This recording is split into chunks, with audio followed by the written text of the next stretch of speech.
Dun, dun, dun, dun, dun, dun, dun. Dun,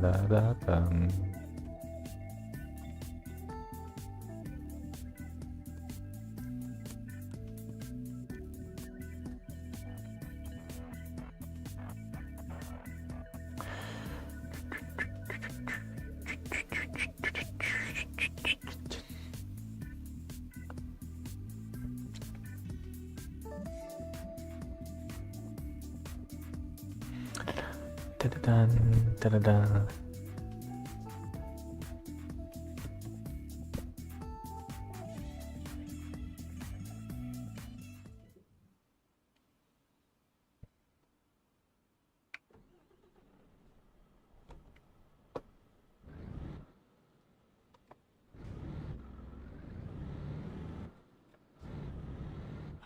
He's so small.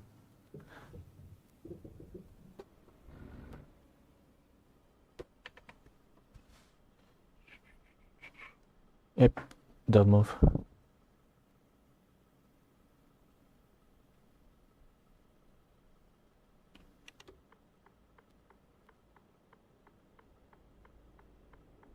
Don't stop.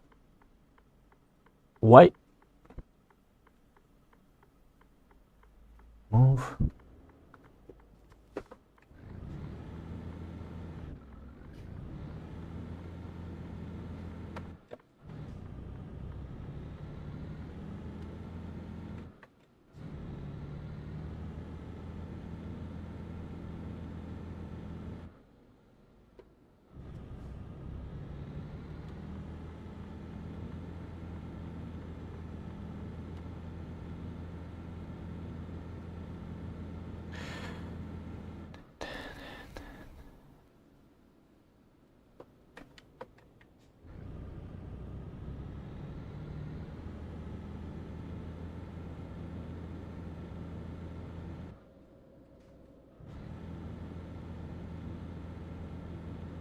Da, da, da, da, da, da, da.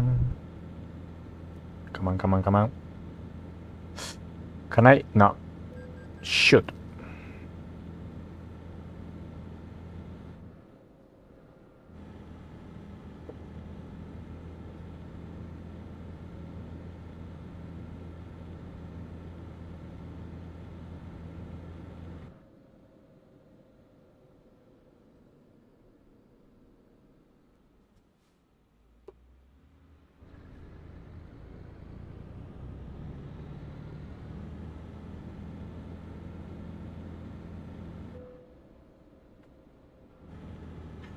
Recruitment agency.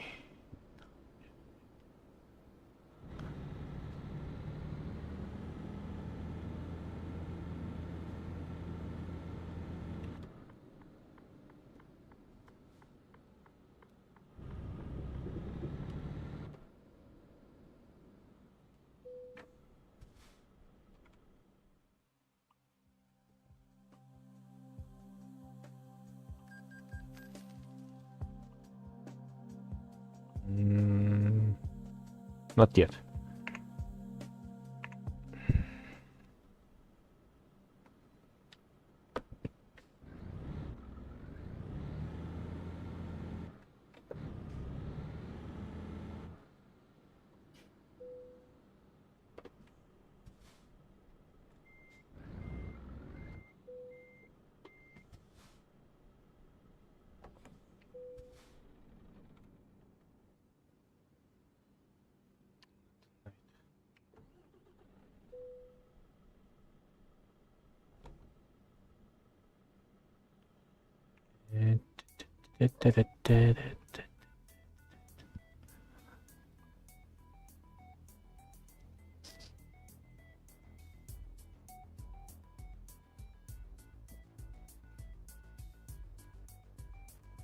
Sí, funciona.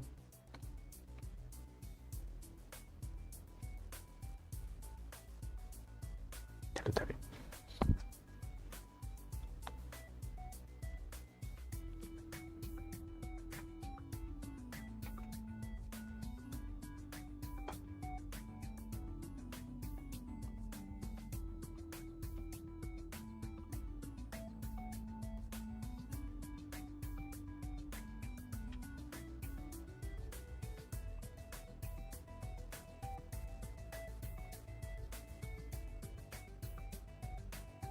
Mm.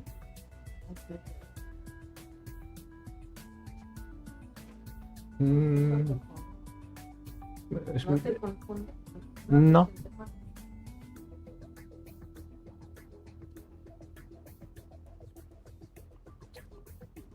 O la altura de las cortinas. Un poquito. Pero sí entró. Ujú. Teléfono está atrás.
Sí.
Great.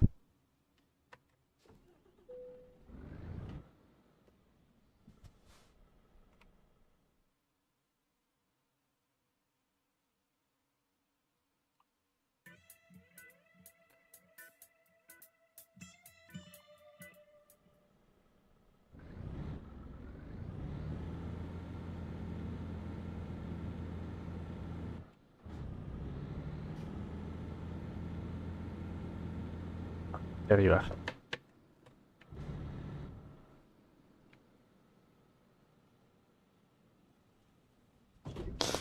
Upsi.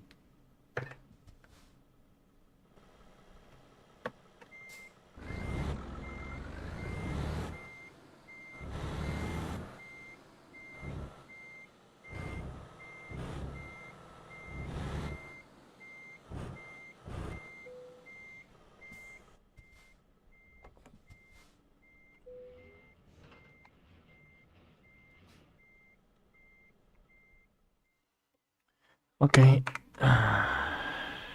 Oh.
Five hours. Wow.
Okay.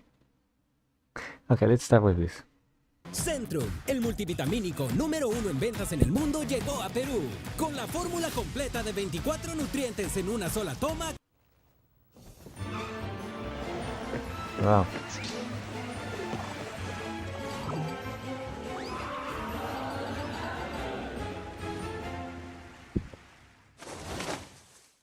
A video game company that needs no introduction, but I'll give them one anyway, is Capcom. Best known for legendary franchises like Mega Man, Final Fight, and of course Resident Evil, they are perhaps best well known for making the fighting game genre what it is today. Back in the 90s though, there were dozens of button bashers vying for your quarters and attention, and not just dominated by 3 or 4 big ones, making it a rather wild time for the genre. Someone that's trying to harken back to those days a little bit, however, is Rare Breed Makes Games and Axis Games, who have just come out swinging with Blazing Strike, a brand new 2D fighter that's about to KO Steam, PS4, PS5, and the Nintendo Switch. Featuring giant old school sprites, deep yet simple to understand mechanics, and a crazy roster of characters, Blazing Strike has an old school presentation but with modern touches, like rollback power netcode and a lore-rich story mode. During intense bouts against either the CPU or a friend, use the versatile rush mechanic to open your opponent up, or opt for a more defensive strategy with parries or to disrupt your opponent's combos. One modern staple that Blazing Strike will not be adopting, however, is paid DLC, as the game will eventually be offering 2 post-launch characters that will be 100% free. If that sounds good to you, and I don't know why it wouldn't, rush on over to the links in the description or pinned comment below to square off with Blazing Strike. Thanks again to Rare Breed and Access for sponsoring today's video. Without further ado, let's commence the operation.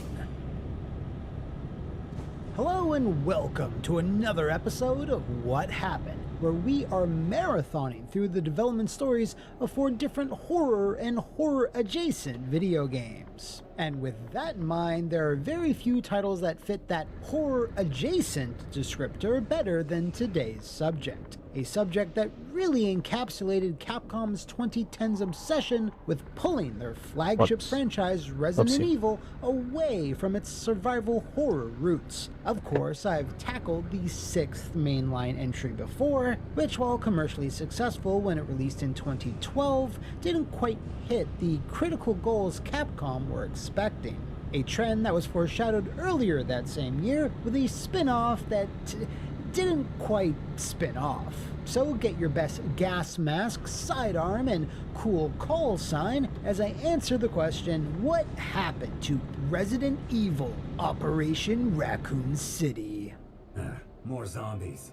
For this episode, I went straight to the source as I possibly could, a former senior staff member who worked on Operation Raccoon City and who has graciously gave me some of their time to talk about this divisive entry in RE's legacy. But to kick this off right, we're going to need to put ourselves in the futuristic time period known as 2010, where Resident Evil 6 was shaping up to be an expensive, loud, and supremely bloated experience. To sort of capitalize on all that hype, but not overshadow it too much, Capcom wanted to put out a smaller scale companion game to release roughly in the same time frame, and we're looking to collaborate with outside Western third parties to do it. My source stated that the relationship between Capcom and Vancouver-based Slant 6 started when an agency just so happened to put them together, and they immediately started the pitching process for said Resident Evil project. In very typical What Happened fashion though, this started off as something quite different from what we eventually got, in that Slant 6 were pushing for a full-on remake of Resident Evil 2. Their pitch was to reframe the final hours of Raccoon City through more of a RE4 style lens, over-the-shoulder camera, more emphasis on action, modern graphics, etc. Reportedly, Capcom rebuffed this, as they themselves were considering a remake of RE2 at that time, but it would be quite a while before they would make good on that. So instead, they suggested using RE2 merely as the backdrop, but focus even more on all-out action and co-op. And it's here where Slant 6 honed in on a scenario and particular style of gameplay that would get things moving. To an extent, the original concept came from creative director Adam Bullied, supported by the design team and specifically our in-house Resident Evil expert Andrew Lee. We all liked Resident Evil, but for Andrew, it was like scripture. Adam described the concept and influence as similar to Rosencrantz or Guildenstern Are Dead, where 2 minor characters from Hamlet have the story play out from their point of view. In reality, the pitching process stopped when 3-corner combat became a pillar of the project. Humans versus humans with bioweapons and zombies in between. This concept excited everyone. Slant 6 was tasked with providing it through a demo. Success meant we were greenlit. Failure meant I'd be out of a job, along with everyone else. It was quite high stakes. This demo went down well in internal reviews, as the warring factions concept, my source confirmed, was something Capcom was all about, as they were specifically looking to attract a more mainstream Call of Duty audience to hopefully hop on the crazy biohazardous world of Resident Evil. So while this wasn't exactly what some on the Slant 6 side originally had wanted to push forward with, when a publisher of a giant legendary billion-dollar franchise is happy with what you are doing, you tend to just sort of go with the flow. Before we push on ahead though, I do think we should rewind back just a little bit more, so bear with me here. As I've covered before, back in the mid-2000s, LucasArts had scrapped Star Wars Battlefront 3 for some reason, which had been under development by Free Radical Entertainment and was a cancellation that was something of a death blow for the studio.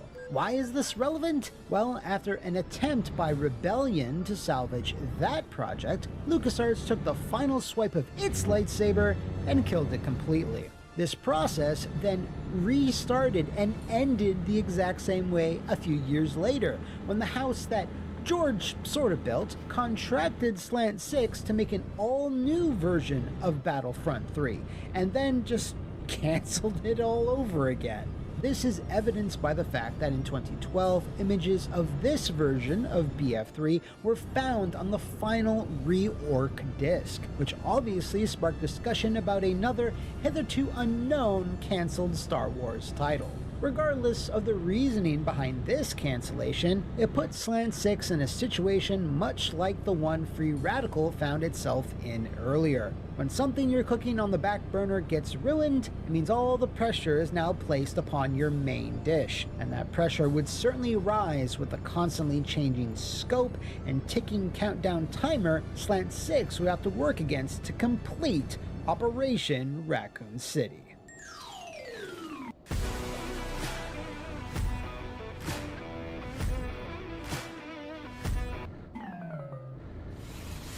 Of course, it wouldn't be a good old episode of What Happened without some hugely inconvenient technical hurdles, so try to be shocked when I tell you this had some. Slant 6 had made several SOCOM games in the past, and were right in the middle of doing a complete overhaul of the tech they used there to make the engine to power rework. This meant they had to design and program the demo, get the green light, immediately launch into the development of the full-fledged game, all while still trying to finalize the engine that it ran on. A tall order for any studio. In addition to that, much of the pre-design work Slant 6 had done during the demo phase didn't really match up with what Capcom had wanted for the full game in terms of story, which was a whole other issue in and of itself. A lot of snap decisions had to be made, and working with a Japanese company proved tricky, as we found that if someone floated an idea, it could quickly be embraced and become a milestone or feature. For example, someone, not me, decided that the story should be recorded in January,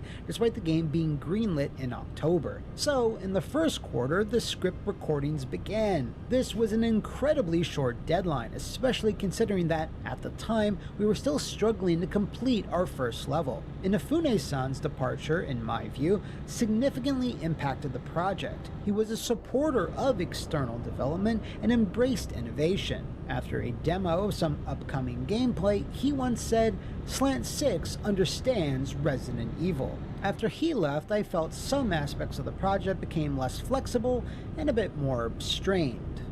This isn't the first time that the practices Inafune had put into place in previous years, like collaborating with Western developers, then didn't deeply affect several in-development projects when he abruptly left. When that happened, the remaining Capcom executives started to grow wary of collaboration in the wake of such perceived failures as Bionic Commando, Dark Void, and Spyborg, so this left teams, like those working on Lost Planet 3 and Reorc, holding the bag.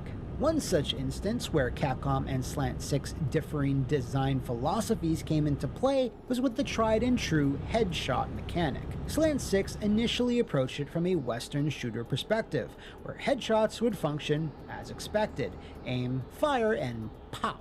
However, Capcom had a different vision, which made it into the game's first playable public appearance, which I believe was at Captivate 2011. The reduced lethality of the headshot led to some negative feedback from critics and outlets, and seemed to persist all the way until it launched the next year, although I believe a post-launch patch did rectify this, but it's hard to confirm that nowadays. Complications due to developing the engine, spending a lot of time going back and forth with Capcom, and the very quick turnaround time, about a year and some change, meant that the rework team had to dial back a lot of the ambition they had designed. We originally planned to have a cover system where you could leap over obstacles, but that feature was scrapped. The dynamic cover system we had at the prototype stage was pretty cool, as the character would ease in and out of cover, reacting to the environment, like a special forces soldier trying to stay as concealed as possible. A lot of co-op moments, I'd say most, were cut,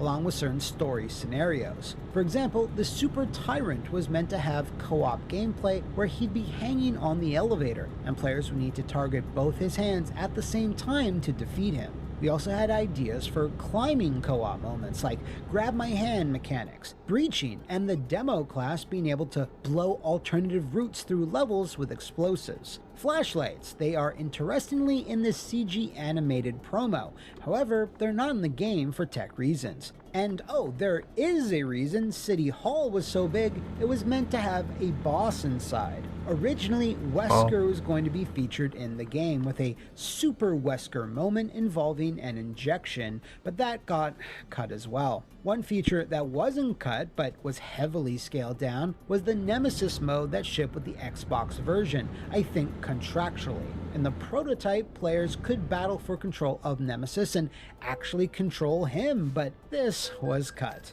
I believe Capcom wanted to save that concept for something else. But here's the biggest kicker of them all, and that was the length of the story campaign, or more specifically, the lack of length, a subject I'm very familiar with.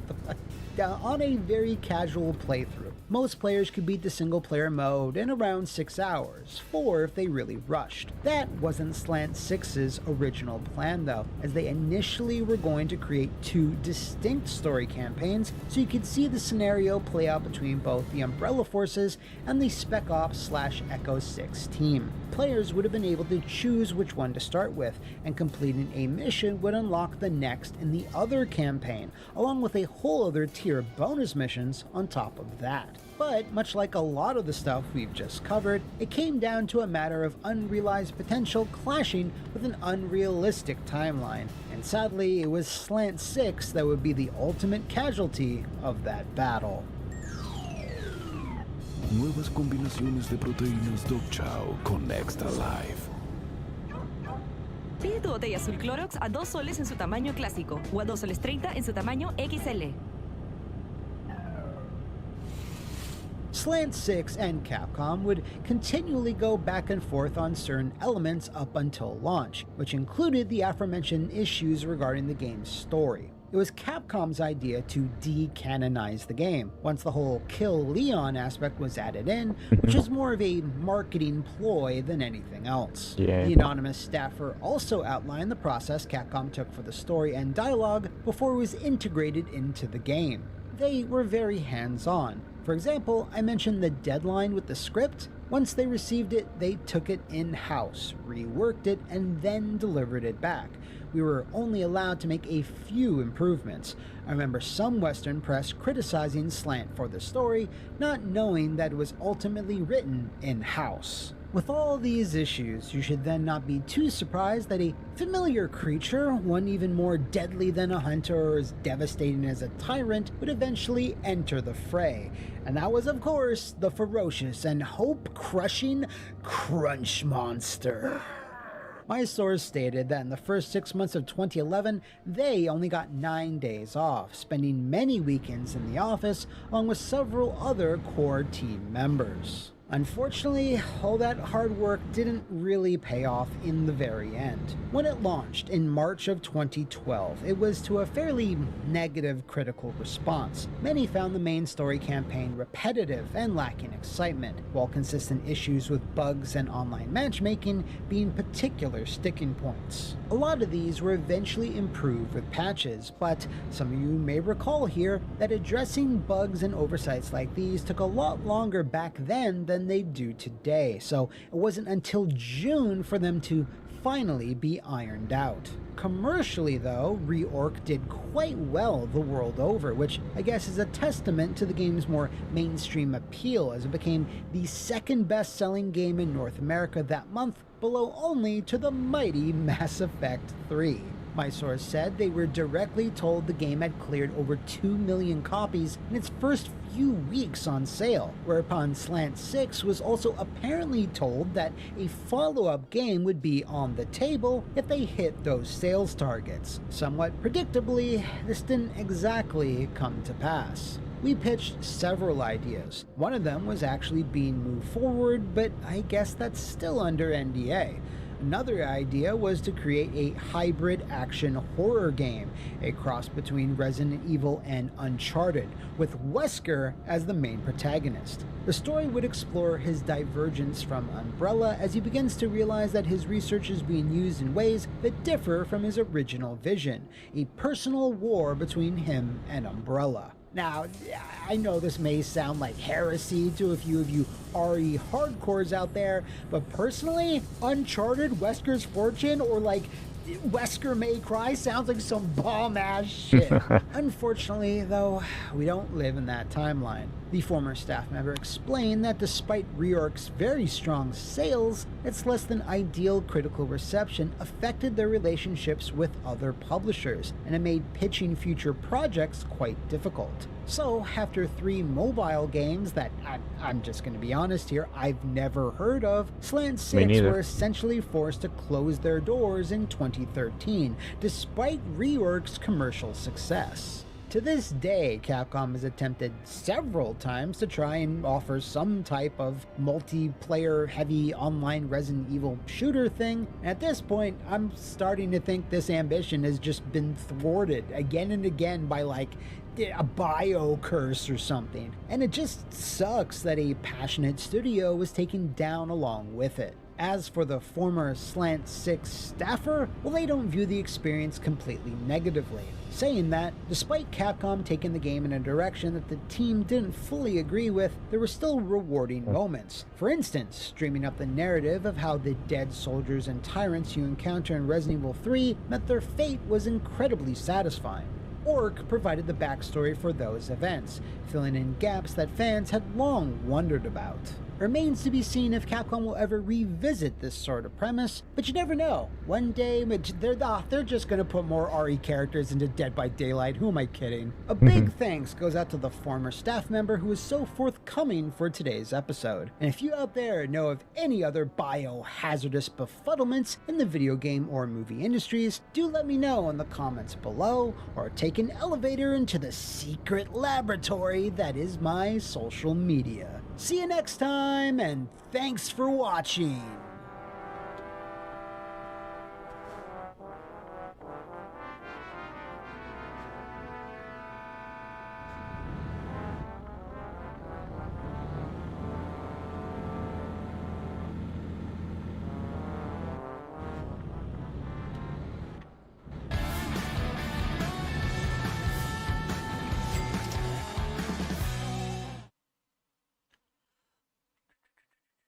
Choo-choo.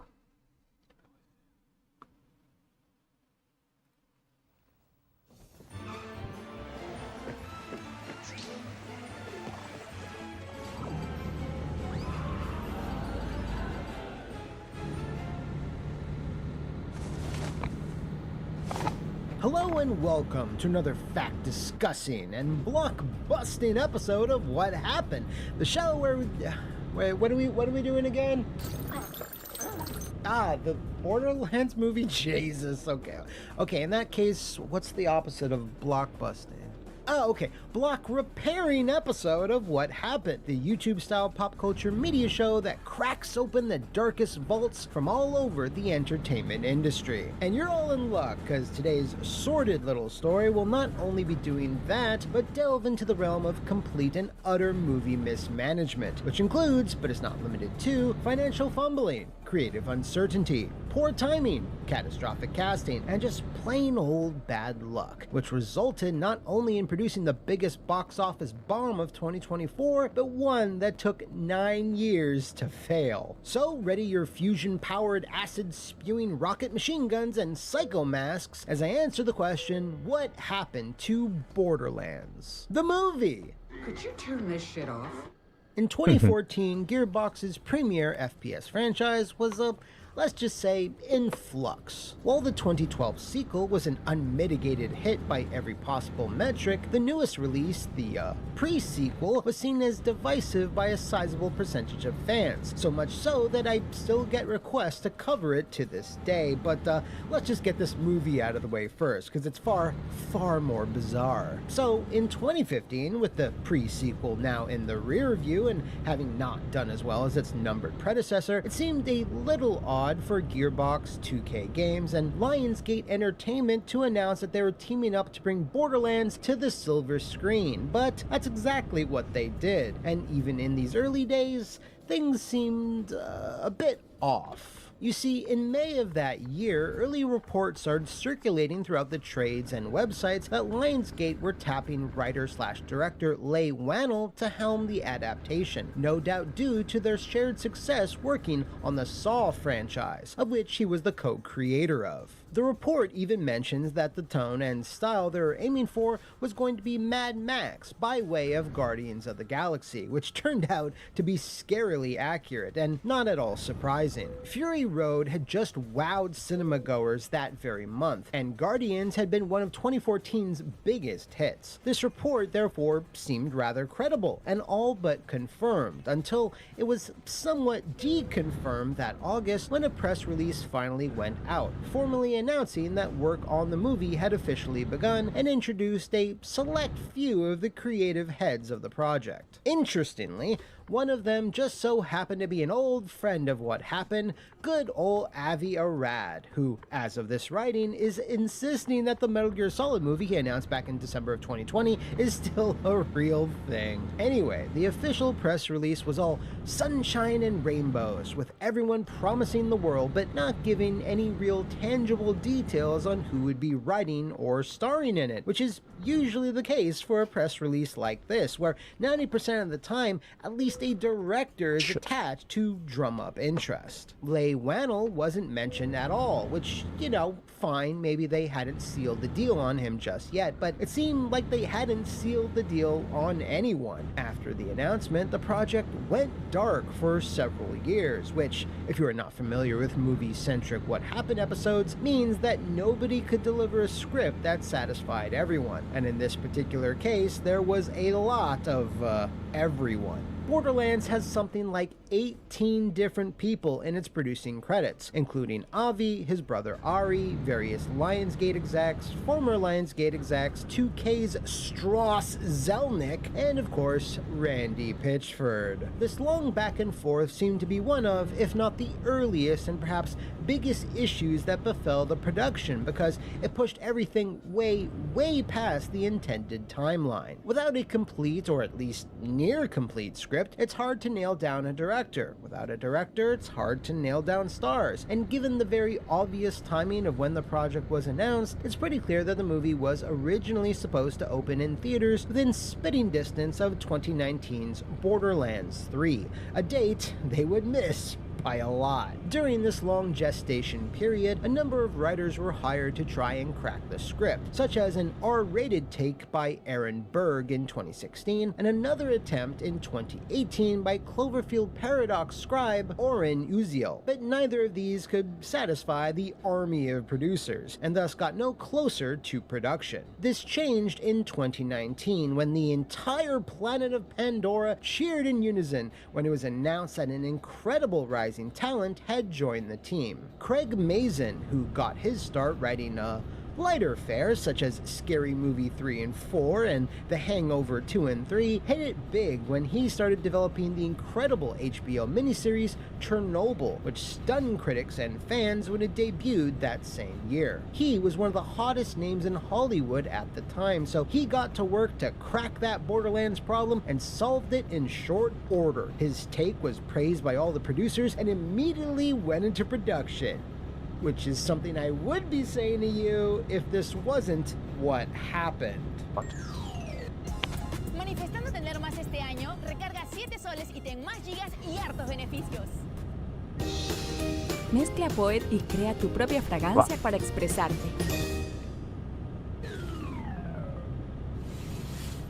Throughout all of this, you may have noticed the lack of something, and it's kind of important. It took several years for Lionsgate, 2K, and Gearbox to convince a director to take this thing on. Leigh Whannell was never once officially confirmed, but he was free at the time of his rumored involvement, having just wrapped up his first directing gig on Insidious Chapter 3. But evidently he was either never in serious contention for the position, or he wisely opted to not sign on the dotted line. He would go on to write, produce, and direct 2018's kinetic actioner upgrade, and then pulled triple duty once again on 2020's reinvention of The Invisible Man, which was also another critical and commercial hit. This inability to retain up-and-coming talent is kind of a running theme with Borderlands, as it wouldn't be the last time its execs and producers would make the wrong call. One such example is in February of 2020, where another press release went out, confirming that production was going to start by the end of that year, as well as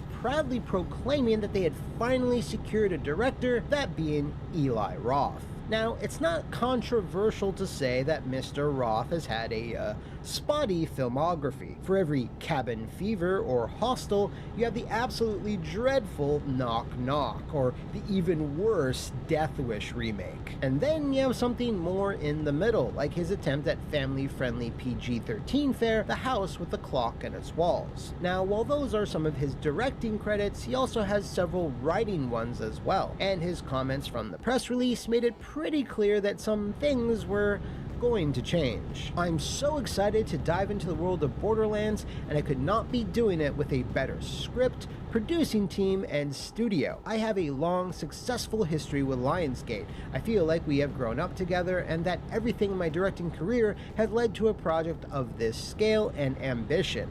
I look forward to bringing my own energy, ideas, and vision to this wild, fun, and endlessly creative world of the game. Randy Pitchford and everyone at Gearbox have been incredibly supportive of my ideas. It really feels like a perfect storm of creators coming together. We are out to make a new classic, one which the fans of the game will love, but also one which will find new audiences globally.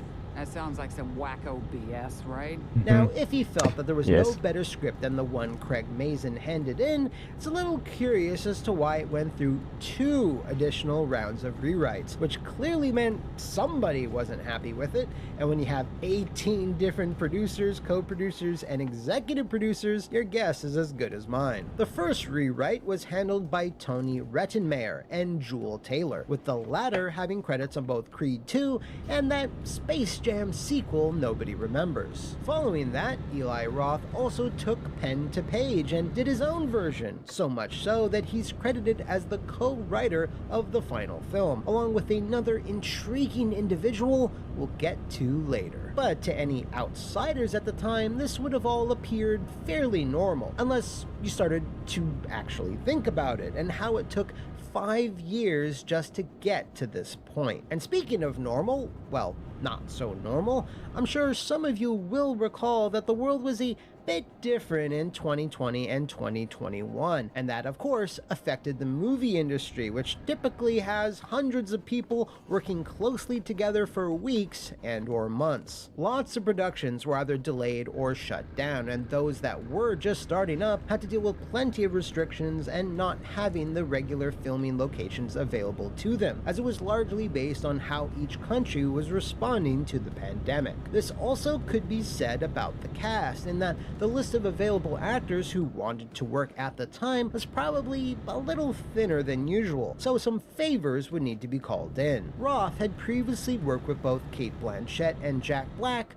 on the Walls and the Clock movie that I mentioned earlier, so their involvement in Borderlands was most likely helped by that connection. As the rest of the cast, such as Kevin Hart, Jamie Lee Curtis, and Edgar Ramirez as some bad guy, it doesn't matter because he's not Handsome Jack, just felt like a mishmash of actors who just so happened to show up, and not because they were interested in the material. This was actually semi-confirmed by Cate Blanchett herself in an interview, where the main reason she took the role was that she was suffering from cabin fever from being stuck at home for so long. So with the cast casted, the filming of Borderlands kicked off in Budapest, Hungary, lasted from April to June of 2021, and then absolutely nothing. Usually it takes the guts of a year before marketing materials like screenshots, posters, and trailers make their way online once a big film enters post-production. But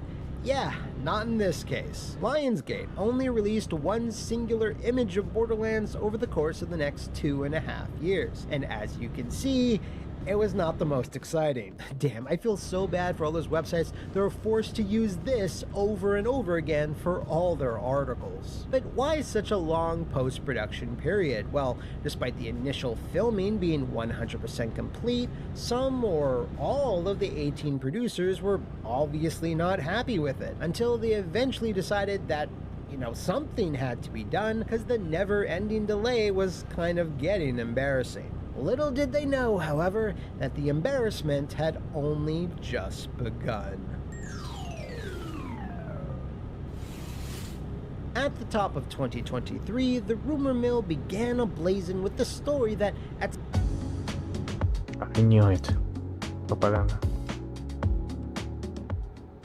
some point, Eli Roth had been fired from working on Borderlands, and that the film actually hadn't been completed, and that Tim Miller of Deadpool 1 and Terminator Dark Fate fame had been brought in to finish the scenes that were never shot. This, like a fair few rumors from within Tinseltown, did come from a nugget of truth, although it took an exclusive story from Deadline to clarify it. According to them, which was echoed by Lionsgate themselves, Borderlands had been completed on schedule, but they, 2K, and Gearbox agreed it needed reshoots. A lot of reshoots. And by the time that they decided on this, which was more than a year and a half later, Eli Roth was no longer available, as he had commitments to his long-gestating Thanksgiving-themed slasher film, Thanksgiving. So Tim Miller was put in charge of shooting these several weeks of reshoots, which is really common for many big pictures, dating even back to the 80s, but the circumstances here were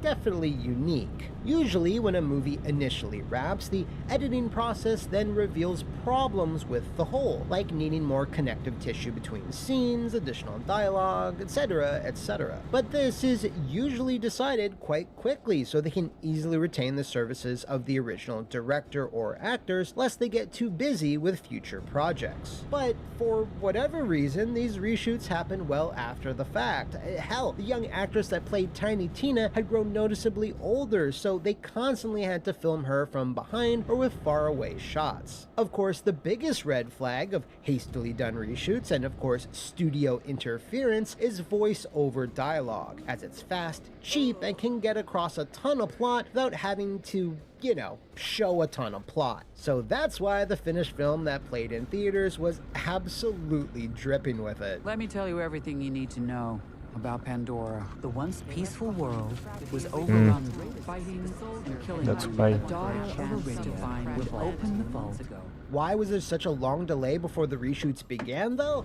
Well, that's one of two mysteries I don't think we'll ever get the answers to. Maybe with Borderlands 4 entering development, Gearbox and 2K wanted to delay the film so it would sync up better with that, as it's a very Randy thing to do. Perhaps they originally wanted Eli Roth to helm the second round, but decided to wait until his commitments on Thanksgiving were done. But then those took longer than expected, so they went with Tim Miller. Or the 18 producers argued so much over the initial cut that by the time they decided a course of action, a year and a half had just blinked by. I wouldn't be surprised if it was all three, frankly. But that wasn't the only strange thing occurred in 2023. Hell, far from it. In June, it was reported that Craig Mazin had requested his name to be removed from the film's credits, as he felt either that his original script had been changed so much that it was no longer his work, or more likely, he saw an early cut of it and just said, no, you better fucking not. Now, typically, when situations like these arise, a pseudonym is often used because someone just doesn't want to be associated with the work, and considering Craig Mazin was on an absolute hot streak with Chernobyl and became the showrunner of HBO's The Last of Us adaptation, you can't really blame the guy. Regardless, the enigma that is Joe Crombie suddenly started appearing in credits lists as the co-writer of the final script. But here's the kicker though. Craig Mazin confirmed to Variety he did not use a pseudonym and did not request one. If the name in question is indeed a pseudonym, all I can say is it's not mine. Here's the second kicker though. As far as I and others can tell, Joe Crombie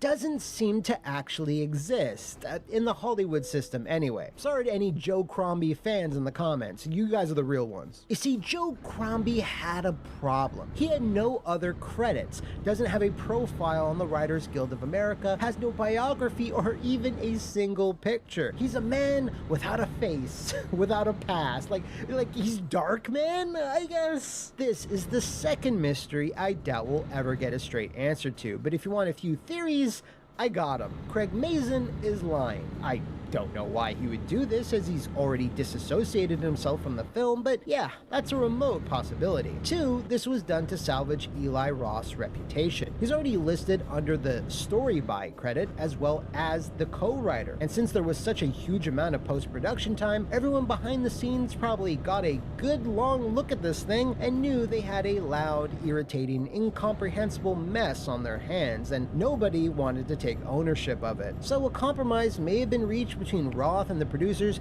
to simply make up a pseudonym, so not all the fingers would be pointing at him. And finally, what I think is most likely, 3, Joe Crombie is a pseudonym, but for one of the 7 other possible writers who had touched the script at one point or another. Let me know what you think in the comments, by the way, and at the very least, this will hopefully become some type of hilarious Hollywood urban legend.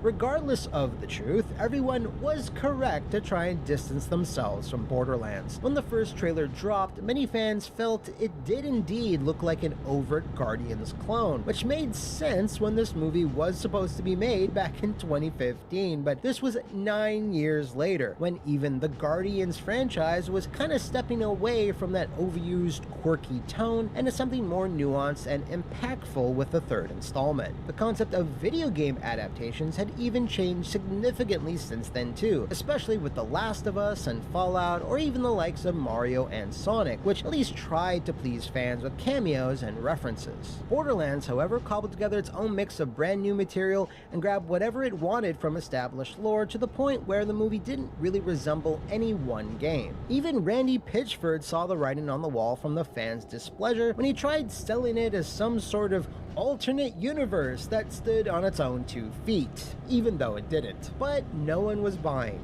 literally. With one of the lowest aggregate review scores from any movie in 2024, along with it ending its entire theatrical worldwide run with $32 million against a budget of $120, Borderlands has the distinction of being one of the biggest box office disasters in decades. In the wake of its utter failure, Randy attempted to argue with fans on social media over the film's quality with a long tirade of tweets, but eventually gave up and started hinting that Borderlands 4 was imminent as a way to distract, and wouldn't you know it, that turned out to be accurate just a few days later at Gamescom. No doubt the initial plan was for Borderlands to be this hype, massive success that would lead into the start of the marketing campaign for the new game, but yeah, didn't quite work out that way. But nothing didn't quite work out that way more than for Lionsgate. They lost a reported $30 million on the film and followed that up just a few weeks later with another loss on the Crow reboot. So whoever's making decisions over there,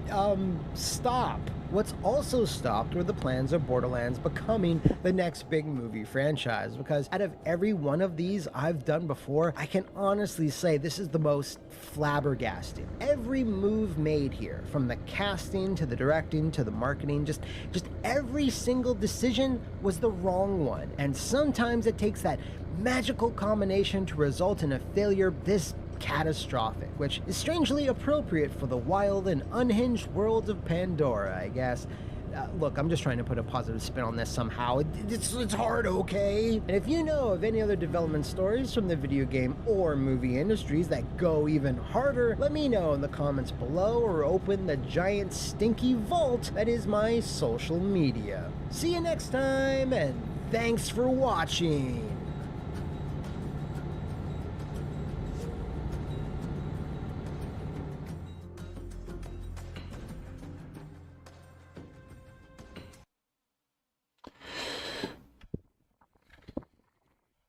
Oh my god, that face.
I'm back.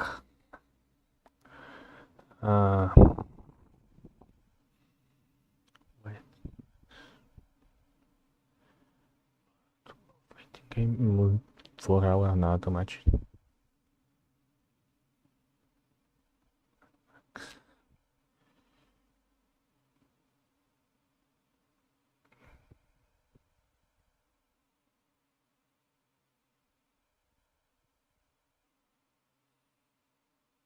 Dirt wash. Lock.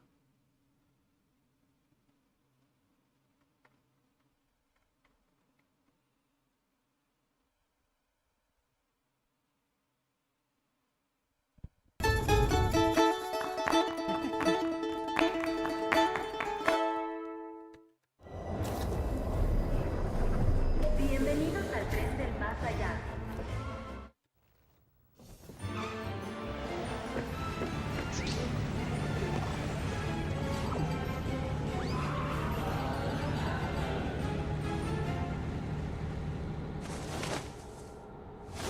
Hello and welcome to another frostbitten and psychology-spitten episode of What Happened, the YouTube-style pop culture media show that's found itself smack dab in the middle of the spookiest time of the year. And when you say spooky or, mind-shatteringly frightening, you can't help but think of the Silent Hill franchise. But unfortunately, when you say the Silent Hill franchise, you can't help but think, what happened? As groundbreaking and as memorable as the first 3 and to a lesser extent 4 games in the franchise were, there's a disproportionate amount of later entries which didn't quite hit the mark. However, one of the more positively received but perhaps still obscure projects that took place within Silent Hill's streets has a story unlike any other, a story which I'll be uncovering today. So grab your flashlight / Wiimote and 2009 era smartphone as I answer the question, what happened to Silent Hill Shattered Memories? To tell this tale correctly, we need to go back to the very beginning, or more accurately, the origins. While many might remember Silent Hill Homecoming being the first Western-developed title in the franchise, allow me to shatter those memories to remind you of 2007's Silent Hill Origins. This, at one time PSP exclusive, focused on Travis Grady, a trucker that just so happened to get stuck in the wackiest town in the continental United States, and also functioned as a prequel to the original game which started it all. While not doing anything drastically new with the franchise, remains a solid enough entry, only really hampered by the limits of the PSP. It was developed by UK-based Climax Studios, directed by Mark Simmons, and designed and written by Sam Barlow, who was kind enough to speak to me for today's episode. Sam explained how the partnership between Climax and Konami following the release of Origins had been quite positive, to the point that they were pitching multiple follow-up projects back and forth. The team's first inclination was to start development on another PSP exclusive, but Sam was intrigued by the gameplay possibilities offered by the Nintendo Wii, which at that point was starting to dominate sales charts the world over. This marked the earliest beginnings of the game that would go on to become Shattered Memories, but it would still take many forms before it even got there. I was really interested in Wii and some of these ideas about the psychological gameplay. I knew our producer at Konami had a personal project, the idea of making a spin-off called Brahms PD, and so I wrote a pitch that kind of used that name and was about a detective who was in therapy. But that didn't work. Apparently, the idea for Brahms PD was supposed to be more of a straight shooter type game, so we reworked those ideas into a more traditional Silent Hill shape, the troubled protagonist wandering into town, etc. That became Cold Heart. Ah yes, Silent Hill Cold Heart. This was the initial concept Climax began developing, which would then be presented to Konami, which is evidenced by the extensive pitch materials that had been created for it. These images were meant to summarize Cold Heart's main elements and gameplay flow, and share a lot in common with the mechanics that players would eventually find within Shattered Memories. There were, of course, some very big differences though. It was originally designed to revolve around a brand new story and protagonist, namely Jessica Chambers, an emotionally vulnerable college student that winds up in Silent Hill after getting lost in a frigid and bitter snowstorm. Not only the story, but the gameplay was described to be quite different from Shattered Memories as well, as it was going to feature melee combat, finishers, and a variety of weapons which would degrade after too much use. A realistic inventory system was also planned for Jessica, where she could only carry a very limited amount of survival items in her pockets and backpack. The harsh cold would have also been another danger for her to contend with, as players would have to monitor her body heat and use emergency pills to keep her insides from freezing over. Climax even had ambitions to integrate the Wii's mighty Connect 24 Wi-Fi service to cull real-world weather data, which would then affect the game's frigid conditions on the fly, but obviously this was more of a pipe dream than anything else. Too much. While all these ideas sounded intriguing and quite fresh, there was just one problem. Konami decision makers seemed to be spinning their wheels on whether or not to actually greenlight the thing, which, for a good long while, and I'm sorry for this, left Climax out in the cold.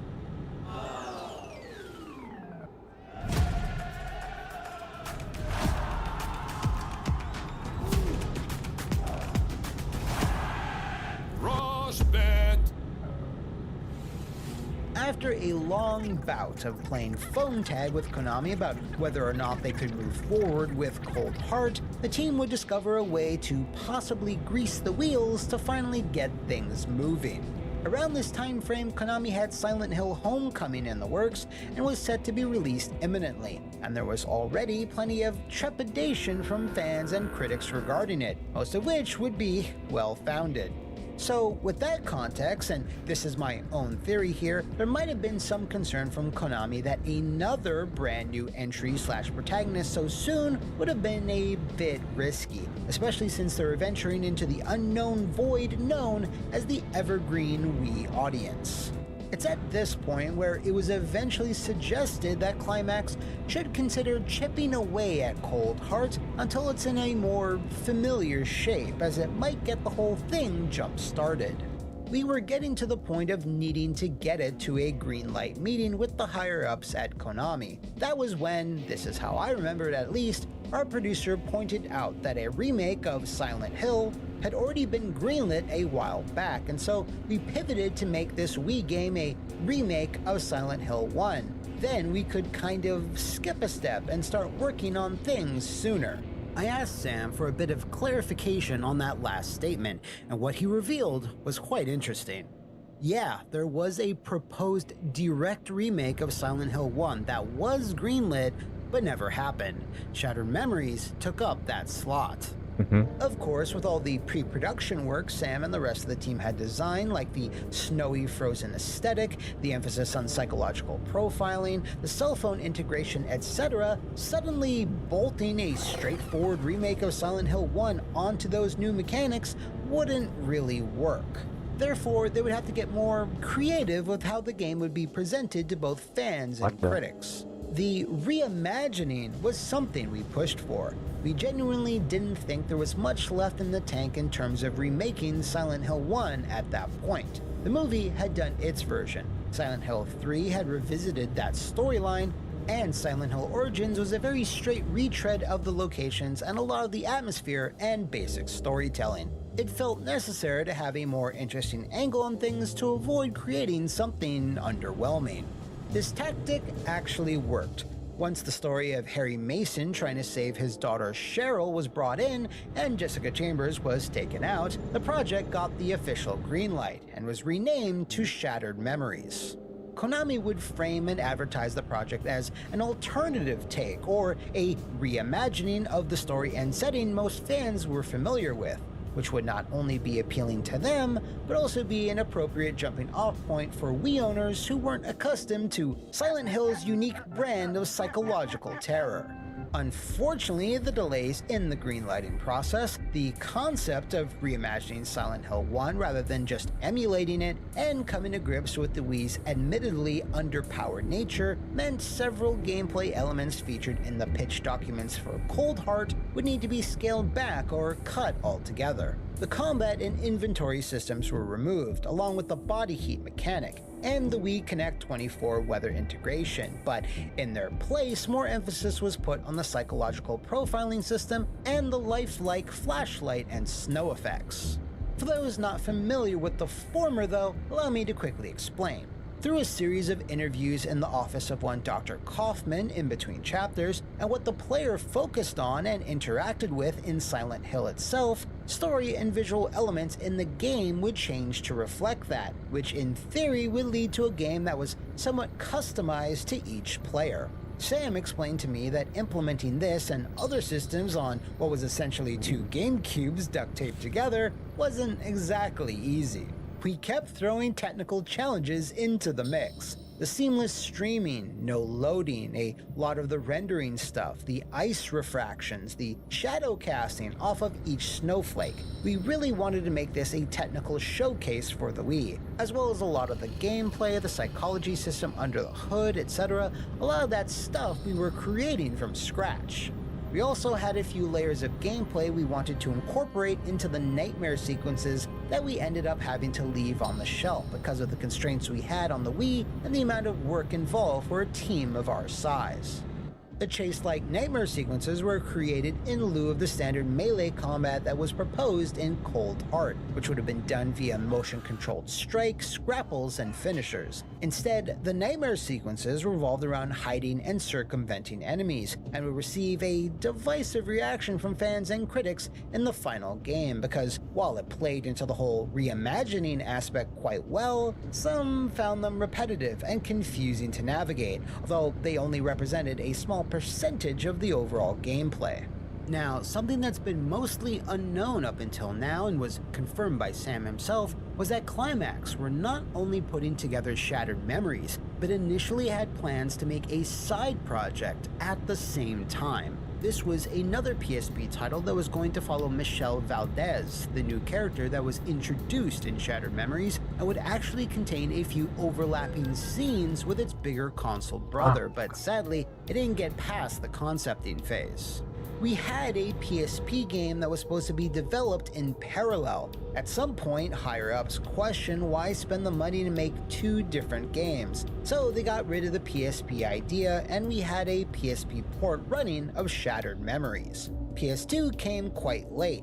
Apparently, the series was very popular in South and Central America, and at that time, PS2 was the dominant platform there, so a PS2 port was thrown into the mix very late in the process. It's just super interesting that we could have gotten another completely different companion game exclusively for Sony's handheld, but like so many things Silent Hill, it was snatched away at the very last second, which included another potential project that was, again, I'm really sorry here, frozen in its tracks before it could make any headway. How come you suck? I lack confidence.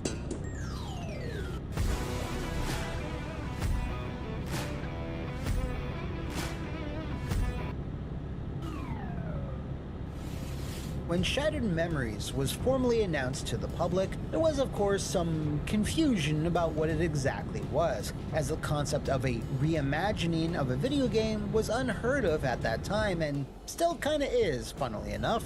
A game so different from its source material that calling it a remake would be disingenuous and not really accurate, as most everything about its gameplay and storyline, outside the inclusion of some core characters, was completely different.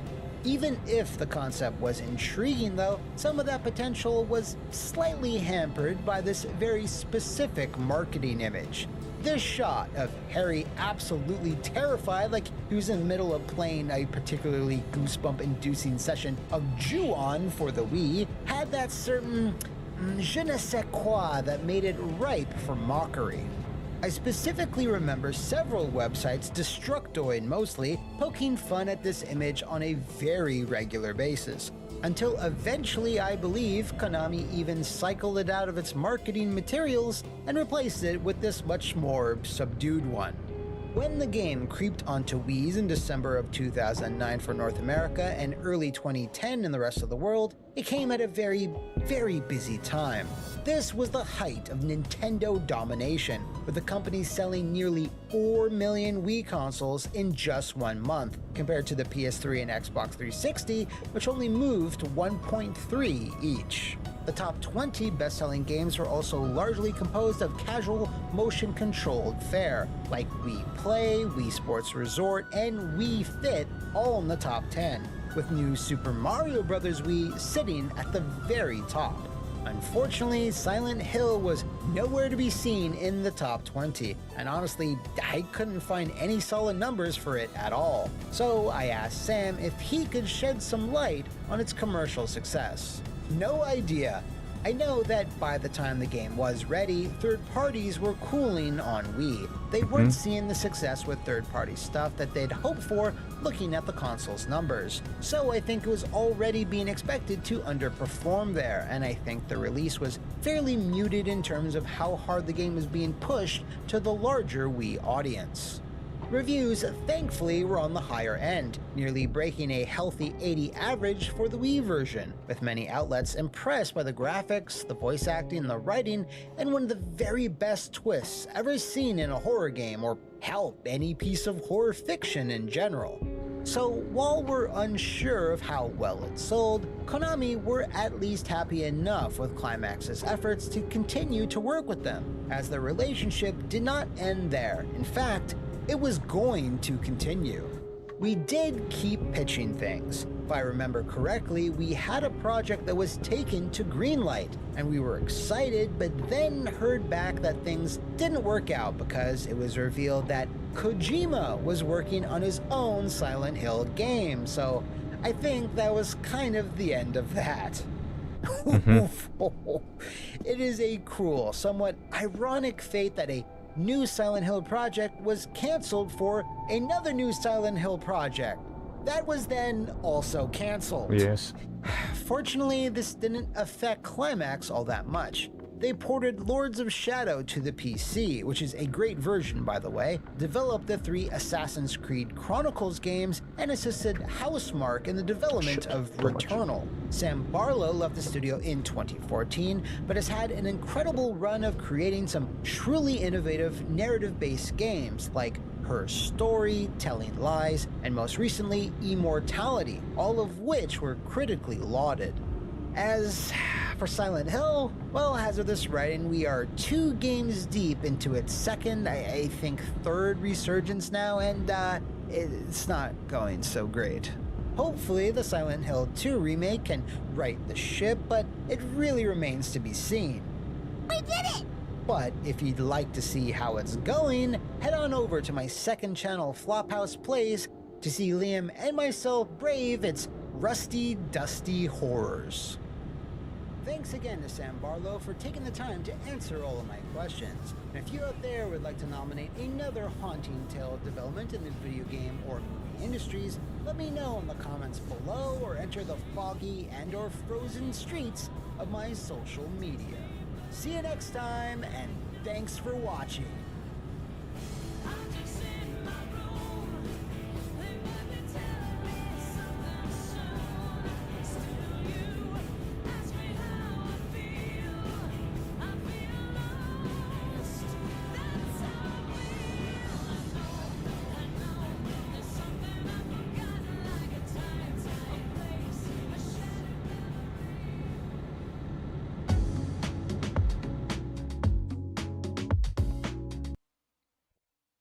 That was a very good song.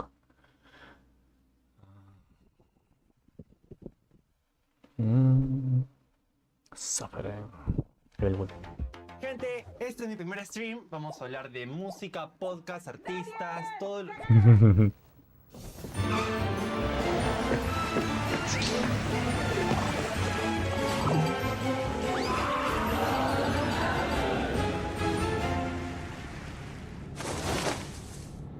The word legend gets thrown around a lot these days, but Shinji Mikami can certainly be counted among them. Not only did he help create numerous Stone Cold classics, he's collabed with many other creatives in the video game industry, most notably Grasshopper Manufacture on two of the most well-known titles, Killer 7 and Shadows of the Damned. He and Grasshopper CEO Goichi Suda are like two peas in a pod. Slightly unhinged peas, mind you, to be able to create such unique and memorable worlds. If you've ever wanted to know more about the creation of said worlds, though, you can do so with Kill the Past, 25 Years of Grasshopper Manufacture, an official and comprehensive tome collecting a quarter-century's worth of never-before-seen art, design materials, and interviews derived from all over Grasshopper's fan favorites. From Silver Case to No More Heroes to even Michigan Report from Hell, Kill the Past is the definitive work on everything Grasshopper, and is currently up on the Lost in Cult website for pre-order in both standard and deluxe editions, with a limited amount signed by Suda51 himself. And if you use my code MUSCLES at checkout during the pre-order period, which lasts until October 18th, you can nab this piece of Japanese gaming history for 10% off. I'm a huge fan of the studio and Suda himself, as most of you should know, so I'm beyond hyped for this release. And if you are too, hit the link in the description and pinned comment below so you can kill the past as well. Thanks again to Grasshopper and Lost in Cult for sponsoring today's video, and for you out there looking at your monitors or phones right now, it's time to let the bloodshed begin. Start the show. Hello and welcome to another fact-pelting and mind-melting episode of What Happened, the YouTube-style pop culture media show that, for the next 4 weeks, will wade knee-deep into the terrifying tales of horror and horror-adjacent entertainment. And really, it's hard to talk about horror video games without your brain immediately jumping to the legendary Shinji Mikami, the triple threat creator, producer, and director who worked on such classic franchises as Resident Evil, Dino Crisis, Phoenix Wright, and most importantly of all, God Hand. Now, if you'll recall my episode on God Hand, you'll know that Mikami had grown tired of Capcom's managerial style circa 2006 and sought to break away to work with like-minded creators but under less oversight, which is what landed him at Platinum Games to make Vanquish. Eventually, however, he sought to open his own studio to mentor the next generation of game designers, but to kick things off, he had to return to his roots. No, not those roots. Those are the ones. But sadly, due to a cornucopia of reasons, some in his control and others not, his return to the horror landscape was a bit bumpy, and from the looks of things, won't be continuing anytime soon, or possibly at all. So grab your edgiest crossbow and stock up on some bubbling green goo as I answer the question, what happened to the evil within? It's been a while since your last visit. Now, before we dig deep into the meat of this story, I have to give my thanks to Jason Bergman, a former Bethesda employee who worked directly on The Evil Within, and was kind enough to speak to me for today's episode.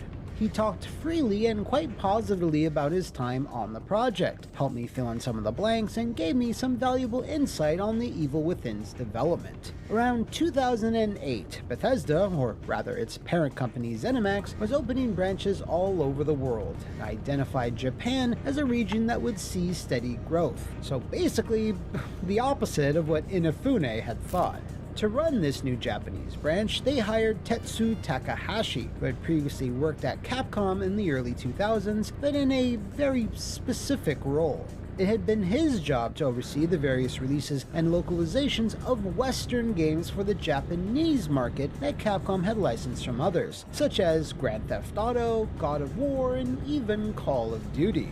Takahashi and Mikami then reconnected years later after he had left Platinum, and before you knew it, ZeniMax was bankrolling the founding of Tango Gameworks, intertwining the two companies together from the very beginning, for better or for worse. while you might assume that Tango's first inclination would to be at least lean towards horror, Jason confirmed to me that wasn't really the case. Mikami was free and open to other ideas and genres, and it would actually take quite a lot of back and forth and false starts before they would hone in on what their inaugural title would become. Once they were acquired, Mikami pitched a whole lot of concepts, but none of them were greenlit. There was definitely a sci-fi game. It took place on the moon, if I recall, but I don't remember much about it. I don't believe it was horror at all, and never got beyond a very vague paper concept phase. Only one concept made it to a prototype stage, and that was a third-person action game, again, very much not horror. It was mostly a test for the team to get used to working with id Tech. There was a fun two-level prototype created, but it was again never greenlit. This was further backed up by Mikami himself. In the foreword to the official Evil Within art book, he confirmed that things did indeed start off quite differently, and that originally he had his eye on a more sci-fi-esque concept. The project continued on like this for a while, with more pitches being rejected until eventually the pressure started mounting to come up with a solid concept, and it seemed more and more that only one style of game was going to get approved.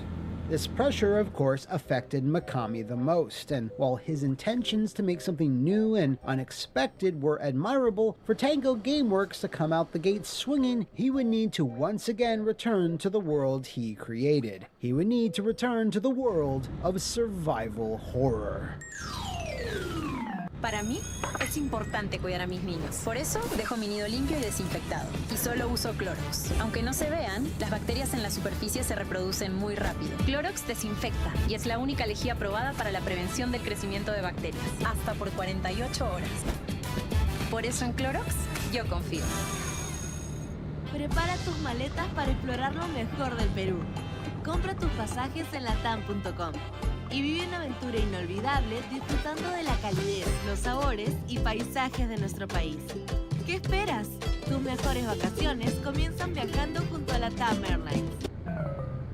With Bethesda upper management having rejected the last few pitches from Tango, I asked Jason straight up if he felt there was an outside push for Mikami to simply deliver what he was best known for, which would be the dread and thrills of Resident Evil, to which Jason strongly agreed. There absolutely was pressure for Mikami to create a Resident Evil competitor, for a variety of reasons, as you can imagine. First, because he's the father of the survival horror genre, so obviously that's what management wanted from him. But also, you have to remember that at that time, Capcom were moving away from survival horror with their RE games, specifically looking at Resident Evil 6. It was believed there was a market opportunity for a return to form for the genre. The issue, however, was that everything created at Tango up to that point was quite eclectic, essentially a smorgasbord of assets, which put the team at a bit of a crossroads, but fortunately one that Mikami would come up with a way to navigate. STEM was a very clever solution to the problem. I want to be clear here. Mikami is a creative genius, and he's a perfectionist who knows what he wants. The problem is that he doesn't necessarily know it until he sees it. When it was first pitched and put into production, The Evil Within was going to take place in, I believe, 18th century Spain. It was going to be open world, contain side events like fishing. It was going to be a very different game. Fishing. Then they swung in a totally different direction, and modern day assets were used. At some point though, you've got to make a game, so from a production standpoint, you've got all this stuff lying around. What do you do with it? Enter STEM. Suddenly, all that anachronistic stuff makes sense, or at least some semblance of sense. If you're flipping through the mind of a killer, you can go to totally different time periods and locations in the blink of an eye. It was a very clever way to make use of everything they had created. So yeah, the heady and complicated narrative device of delving into somebody's mind via a futuristic bathtub was created as more of a necessity rather than anything else, as it absolutely salvaged a good amount of time and effort. With the concept settled upon, Ikumi Nakamura also had joined the team and lent her character design expertise into creating some truly memorable enemies and bosses, some far more horrific than anything seen in Resident Evil up to that point, something Mikami praised her for in the pages of the Evil Within art book. While these solutions definitely helped the design of the game, there was still the issue of the actual technical nuts and bolts, as Tango, being a brand new startup, had no proprietary engine or tools, as most of the engineers had come directly from Capcom and elsewhere. This, of course, is how id Tech 5 came into play, an engine that had evolved significantly from techno-wizard dork John Carmack's interesting but ultimately fruitless effort to make mega textures the next big thing. Using id Tech was essentially the only option Tango had for two reasons. One, at the time, Unreal technology had struggled to make any headway in Japan, and two, even though there would be a guaranteed learning period on how to best utilize it, opting for id Tech would ultimately take less time and money than building their own custom engine.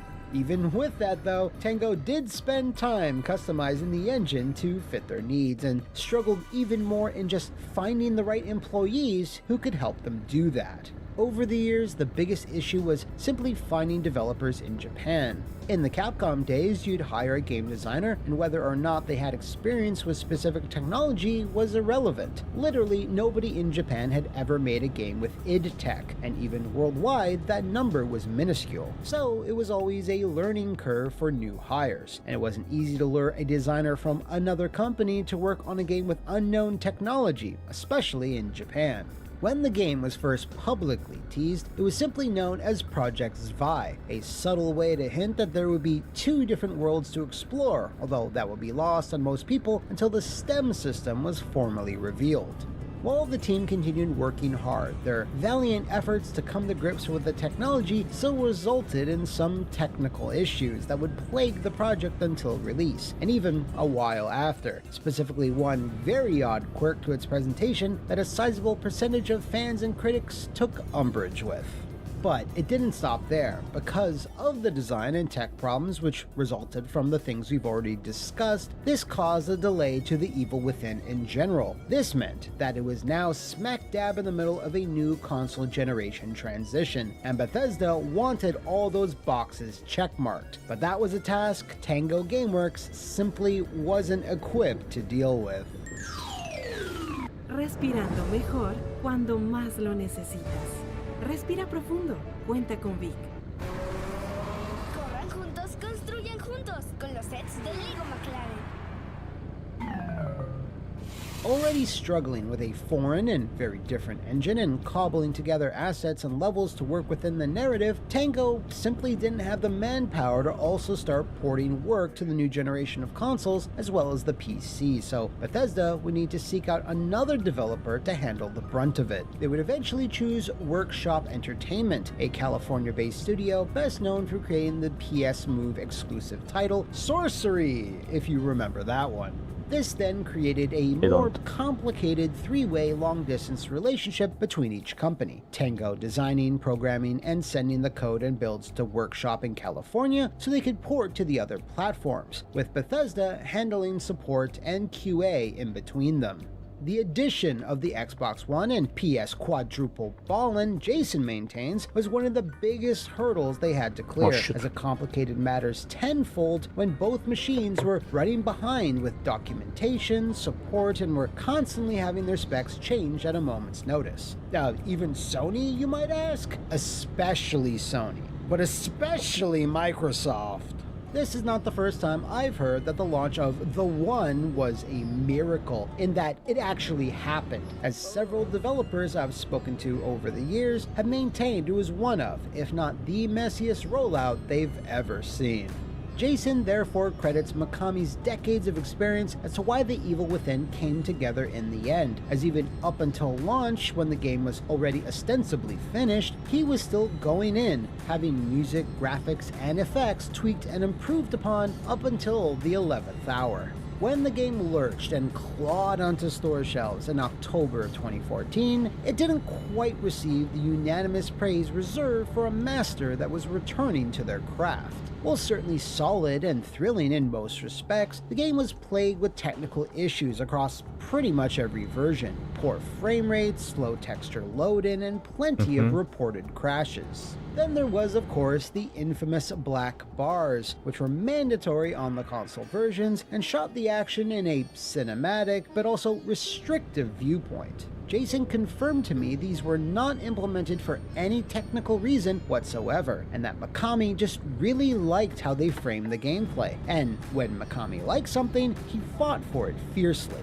Despite this, the black bars were made optional for consoles in a patch almost a year later, after much pleading and cajoling from fans. The plot was criticized for being needlessly dense as well, with reams of notes and cutscenes filled with techno-babble that was at odds with the old-school horror thrills the game would regularly throw at the player.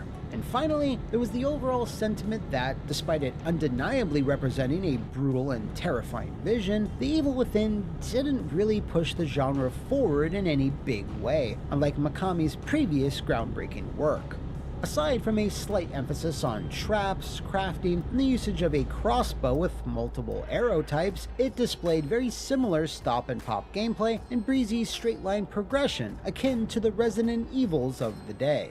Bethesda, meanwhile, had bet that the Japanese market was about due for a growth spurt, but it would take a few more years for that to happen, as The Evil Within, or Psycho Break as it was known over there, failed to reach anything close to RE's popularity, selling only 176,000 copies across all formats. In North America, it managed to become the #3 best-selling game for October, according to NPD reports, but it dropped out of the top 10 completely the very next month, which is never a great sign. Nope. While Jason didn't have hard numbers to share on how The Evil Within performed worldwide in total, it was enough for the relationship to continue, and thus a few projects splintered off as Mikami decided to take a step back. John Johannes, who had helmed the Kidman DLC and would go on to direct Hi-Fi Rush, was put in charge of a title that was first known as Project Gaiden. This was originally meant to be a standalone, lower-scope spin-off of The Evil Within, think Far Cry Blood Dragon, and was eventually given a bigger budget, redesigned, and became the direct sequel we know today. The team had learned a lot working on the first game, and had taken in plenty of feedback, changing up how the player progressed in the now mostly open-world map of Union, implemented smoother controls in combat, further polished the visuals and performance to the point it had been so customized they redubbed it the STEM engine, and was now all wrapped up in a far more digestible plot. It's curious then that The Evil Within 2 sold worse than its predecessor, with reviews not averaging out to be much better either, although the commercial performance could be explained by the fact it released 3 days after the anticipated Shadow of Mordor sequel, as well as Assassin's Creed Origins and Bethesda's own Wolfenstein 2: The New Colossus just 2 weeks after that. There was, however, one other project that Tango staff split off onto once the first Evil Within had wrapped, and that was Snowfall, which took inspiration from Japanese mythology as well as adopting Unreal Engine 4, which was starting to be utilized in Japan by that time. This then, of course, became Ghostwire Tokyo, and was at first directed by Ikumi Nakamura, although she decided to leave Tango for personal health reasons in 2019. While Ghostwire was praised for its scenario, enemy design, and expansive map of Tokyo, it was at the same time criticized for falling into the same trappings as many other Western-made open-world games, although I personally thought it was a banger. There is one last thing I had to clear up with Jason, and that's this article right here. GameSpot claimed that they spoke to an unnamed someone on the Ghostwire development team who stated the game began life as The Evil Within 3. While Jason left Bethesda just as Snowfall began development, he doesn't believe this to be the case, although he can't say with 100% certainty.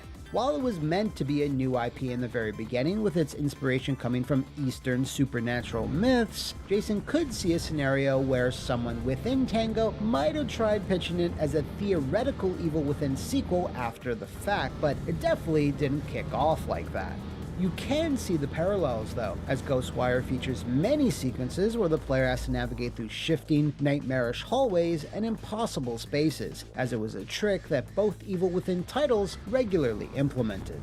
Lamentably, the story just kinda ends there. After the release of Hi-Fi Rush, which won multiple awards and fan adoration, Mikami felt the talent within the studio would now be able to create without him, and left to pursue new interests, although he later admitted he wanted to depart much earlier than that. But just as quickly, Bethesda and Microsoft decided to shut down the studio due to some invisible metric known only to them, as they never really explained their reasoning to any satisfactory degree. This resulted in a lot of shared heartbreak felt throughout the industry, as many Tango staff members expressed frustration and confusion on their timelines, as this decision evidently came very suddenly. With that said, I am at least glad to report in a very non-what-happened-y moment that the studio was snatched from the jaws of death at the very last second, as Krafton Inc., the publisher of PUBG, swooped in and bought the studio, saving the livelihoods of the remaining Tango staff. Of course, it remains to be seen how Krafton will utilize this studio, but since they bought the rights to the Hi-Fi Rush IP along with Tango, we can at least expect to see Chai again at some point in the future, but sadly, not Sebastian Castellanos. That's because Microsoft and Bethesda still retain the IP, and considering the last couple of years both companies have had, I don't see them resurrecting it anytime soon. Although, I'd love to be wrong. Tango was, thankfully still is, a very exciting, unique studio, and while their first title had to contend with a lot of issues to get to market, and the franchise on the whole never quite reached that upper echelon of success, it's amazing and quite rare that they were able to wake up from a potentially horrible nightmare to see another day. And if you know of any other spooky video games or movies with terrifyingly troubled developments, let me know in the comments below or enter the asylum that is my social media. See you next time, and thanks for watching!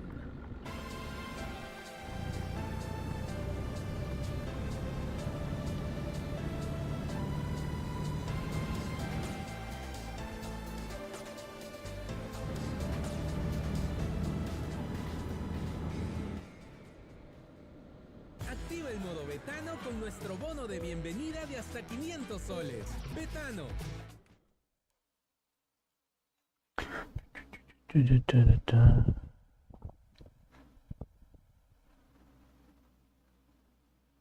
Wait.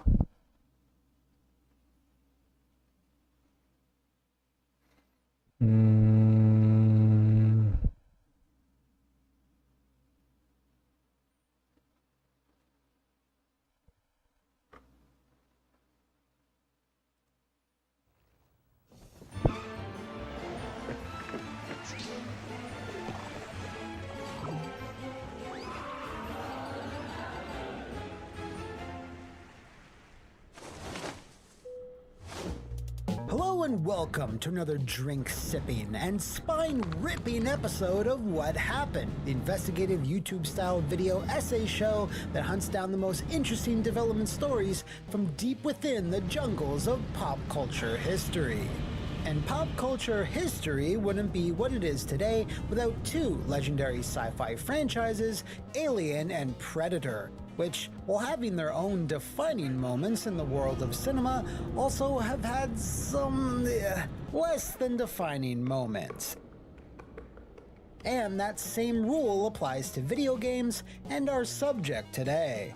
An ambitious 6th-generation console title that was focused entirely on everyone's favorite space hunter who's in town with a few days to kill, but for various reasons didn't quite get the trophy he was hunting for. So grab your combi sticks, plasma cannon, wrist blades, netcaster, shuriken, pulse trap, spear gun, smart discs, and cloaking device as I answer the question, what happened to Predator Concrete Jungle? I believe that if you're of a certain age at least, you've played a game from Eurocom Software. This now-defunct Derby-based studio was founded in 1988 and had developed over 70 different titles across a multitude of systems and formats. From their early days of Lethal Weapon and Drop Zone on the NES, their many ports of Midway hits like Cruisin' the World and Mortal Kombat 4, to various James Bond games like The World Is Not Enough and Nightfire, all the way down to their original creations like 40 Winks and Sphinx and the Cursed Mummy, there were always a studio you could rely on. But one often forgotten title in their extensive history, however, was Predator: Concrete Jungle, which was released in April 2005 on the PS2 and Xbox, and despite being based on a pretty notable film franchise, seemed to come and go as quietly as a certain space-faring, crab-faced, invisible warrior. This is rather unfortunate because the race known as the Yachua hadn't had their own standalone video game since the home ports of Predator 2 back in the early 90s, and even more unfortunately, this new game wasn't exactly a smash success reintroduction to the medium.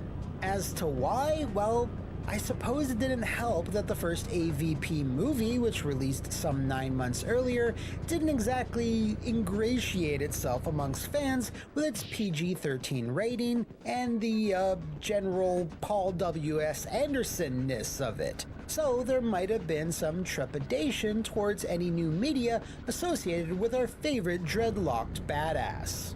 Fortunately, Eurocom had a great working relationship with a variety of publishers, especially Vivendi Universal, whom they teamed up with to produce the Buffy the Vampire Slayer sequel game, Chaos Bleeds. While it didn't review as highly as the first game, Vivendi were reportedly quite pleased with the end result, as stated by John Whiston, one of the 3 former Eurocom developers I spoke to for this video. He confirmed that Eurocom's work on Buffy is what nabbed them the opportunity to take on Predator, and in the early to mid-2000s, working was what Eurocom did best. If you take even a cursory glance at their output throughout that time period, you'd see they were releasing multiple titles per year, as not only did 2005 give us Concrete Jungle, but an adaptation of Robots, and one of their most underrated efforts, Batman Begins.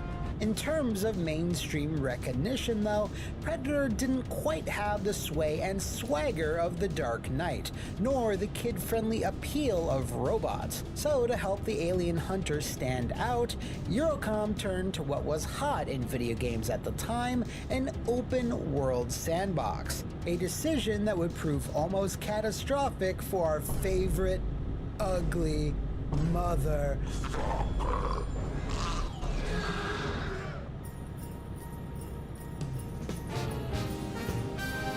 Christmas, really? Now?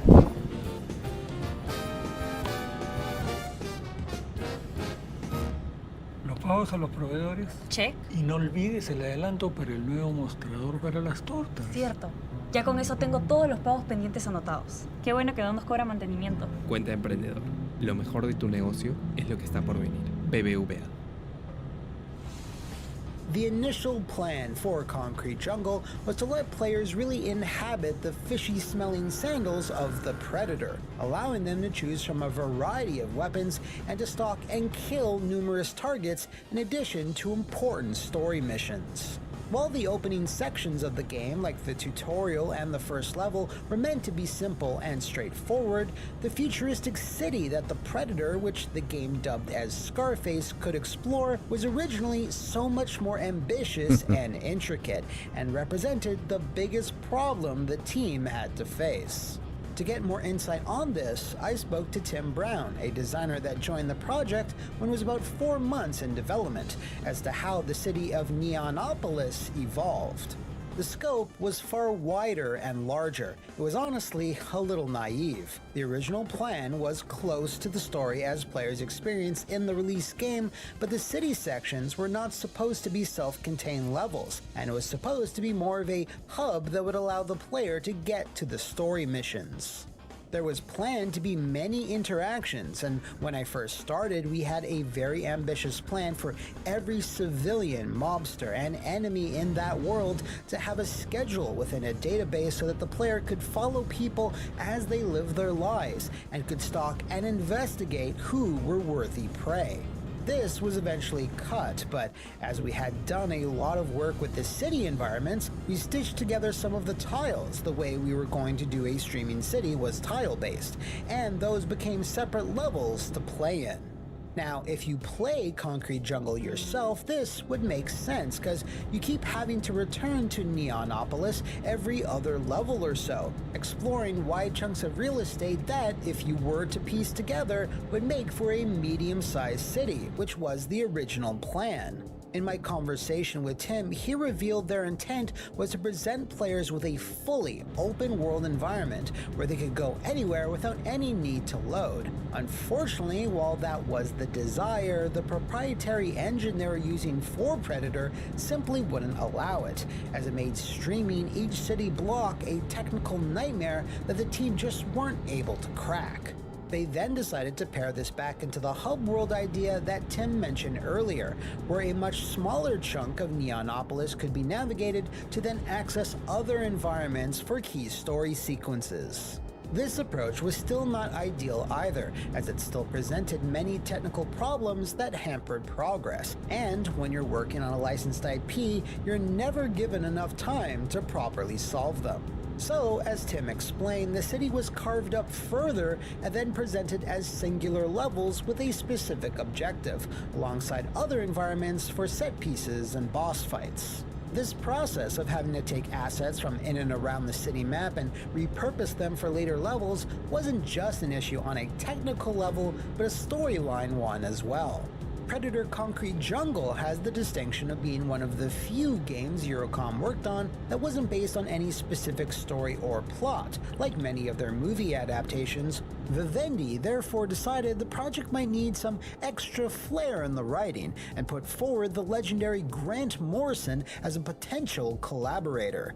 Eurocom then jumped at the chance to work with him, as Grant's list of credits are as long as any Predator's trophy wall. He's of course best known for his work at DC Comics, where he touched just about every major hero the company owned, and helped Eurocom weave a time-spanning, generational tale that incorporated a number of characters who were all connected somehow with Scarface. He also proved instrumental to salvaging the storyline when the team realized they needed to break up the open world, which of course would cause several sequences to be cut or rearranged. Kev Harrison, another designer who worked on Concrete Jungle, outlined to me just how clutch Grant's expertise came in. I've worked with many writers over the years, and nothing has ever gone as seamless as working with Mr. Morrison. He was super friendly, and I learned a huge amount from him in a very small amount of time, as he'd take all of our gameplay beats and rewrite them so the pacing was far better. He would rewrite whole levels with cool stuff in them, but it wasn't to be taken at face value, only the pacing and kinds of content. Where he changed or added a character, it was to demonstrate foreshadowing and to slow down or build up the pacing, and then didn't mind if we swapped our stuff in as long as we kept to his blueprint, so to speak. He took what we had, made it better, added some more awesome stuff, and it was just a really cool, easy, fluid process. Throughout the script writing phase, the idea to include, spoilers for this 19-year-old game, alien xenomorphs just kind of naturally happen, so they appear as a bit of a surprise to the player at the very end of the campaign.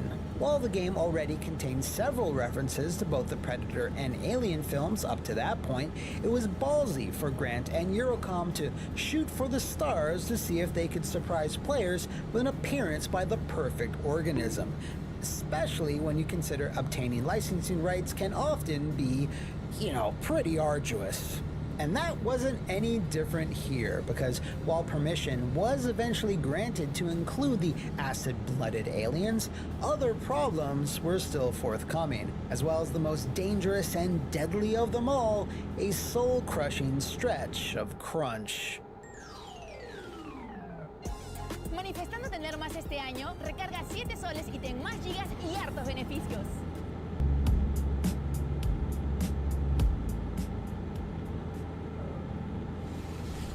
The rights to include xenomorphs into Concrete Jungle's story came very late into the project, according to several of the former Eurocom staff members I spoke to. Originally, they had wanted to do much more with the creature, but ran into technical issues with how they navigated level geometry, which was upside down and along all the walls. This caused the team to have to craft specialized environments that could support this, but beyond that, there wasn't enough time to flesh them out any further. Time was also the culprit when it came to cutting out an inventive and unique sequence where the players would have to slaughter their way through an event that would otherwise be reserved for a celebration. In Kev Harrison's own words, "One thing we did drop involves the mother, who's the narrator and matriarch of the Wayland family, kept alive as living AI. She wears a wedding dress because I've always thought Miss Havisham from Great Expectations is just a really good villain design. So one of the major levels was set in the past where the protagonist Predator would turn up at her wedding, and it would just be this chaotic rampage where most of the guests are criminals and fair game, but not everyone. It would have been like the wedding in The Godfather, so lots of connected people would come out and pay respects, and there would be all of this lovely white, clean, delicate decor with a multi-tiered cake that the Predator, Scarface but pre-Scar, just wrecks and causes absolute carnage. Predictably, the looming release date, coupled with all the work they had to shuffle around and repurpose, meant that the Predator team at Eurocom had a lot of late nights leading up to launch. The staff members I interviewed painted a fairly grim picture, with many instances of them having to stay in the office until 2 or 3 a.m. while all the other team members had long since gone home. This lasted up until the 11th hour, and even resulted in the game's finale getting greatly simplified, as it basically had to be made in one really long shift spread over the course of 24 hours. For being cobbled together rather quickly, it's really hard to tell, with Kev Harrison saying that many on the team were proud of what they had pulled together at the very last minute. He did acknowledge, though, that this type of crunch was a bit more accepted in the mid-2000s, but certainly doesn't recommend it if you're looking to strive for a good work-life balance. When the game finally did ship, the flaws of stitching things together from a greater whole reared their ugly head, as well as issues stemming from Eurocom's desire to include every major weapon or ability the Yachuwa had at their disposal. From optic camouflage, tactical mines, vocal mimicry, several different vision modes, parkour-like level navigation, melee combat, projectile weaponry, and finishing moves, it was all very, how shall I say, mechanically dense. This meant every button on the controller had one or several functions, and this was perceived as fairly clunky by many who reviewed it. I asked Kev Harrison if the team ever considered simplifying the control scheme to keep things more streamlined, to which he replied, "Never, but yeah, we probably should have.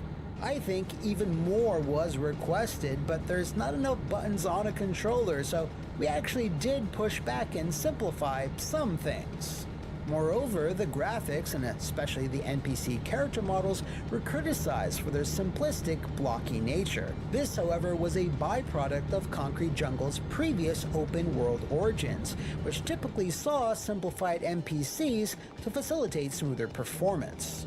The team, however, didn't have time to redo all these models when they reverted to the level-based structure, or update the environments with more advanced lighting and effects. Because of all of this, Concrete Jungle had its spine ripped out by almost every outlet that reviewed it, with both versions of the game now having an aggregate review score in the high 40s, which, to many fans, and me personally, seems a bit harsh. In my conversations with the team, it turns out that a sequel was never really in the cards because, as far as they know, it didn't perform especially well in the marketplace.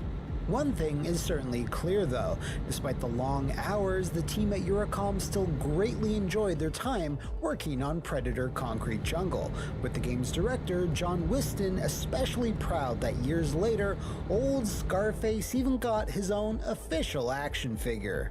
But the love that the game has gotten over the years from die-hard fans can best be exemplified by Kev Harrison's parting words. "I must have watched the films a huge amount of times before the project and again during, and I wasn't the only one. The Wayland elements are something everyone was really proud of, and the appearance of the Xenomorphs was a dream come true, and the team worked really hard to make sure they were done justice. It was great, and that's the thing with projects like this, especially the hard ones when there's crunch and there's a lot of passion and love for a character, universe, license, etc. You work together, you're going to fall out at some point, especially if you're not getting enough sleep.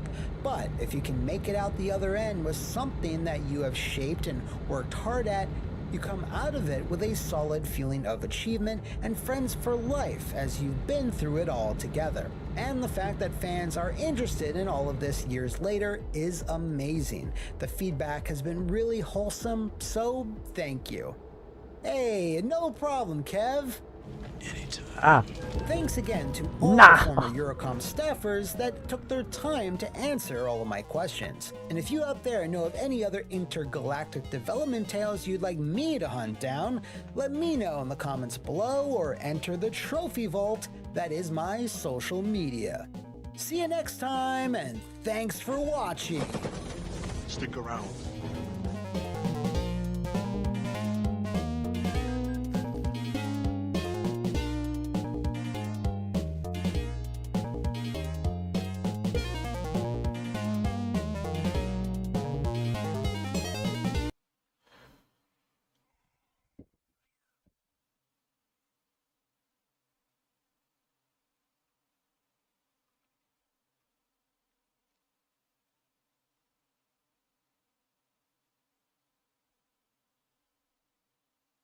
Oh, Tekken.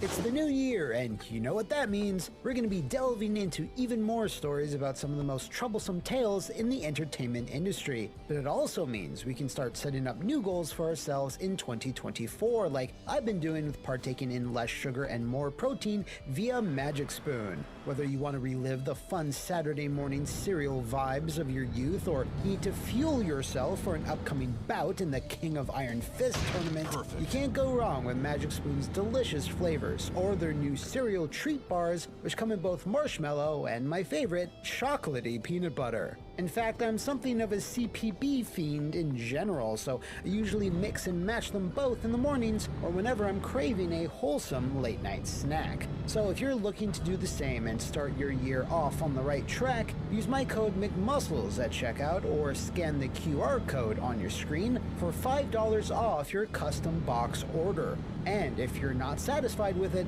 Magic Spoon will refund your purchase, no questions asked. Thanks again goes out to Magic Spoon for sponsoring today's video, and without further ado, let's enter the Tekken. Hello and welcome to another fact-consisting and iron-fisting episode of What Happened, the investigative YouTube-style pop culture media show that's apparently started to make a habit of covering video game-based movies. Now, within the sphere of said movies lies the mighty fighting game, which, when compared to the likes of the platformer or the first-person shooter, has a stranglehold on less than stellar adaptations. While the early 90s produced some films that were not well liked at the time, such as Van Damme's coke-fueled take on Street Fighter and the flabbergasting Mortal Kombat Annihilation, it was the late 2000s which resulted in even more dire output like Dead or Alive, Street Fighter, The Legend of Chun-Li, The King of Fighters, and our subject today, which just might have the messiest story of them all. So strap on your gloves and spike up your hair as I answer the question, what happened to the Tekken motion picture? Yeah, not that one. Yeah, that one. Get ready for the next battle.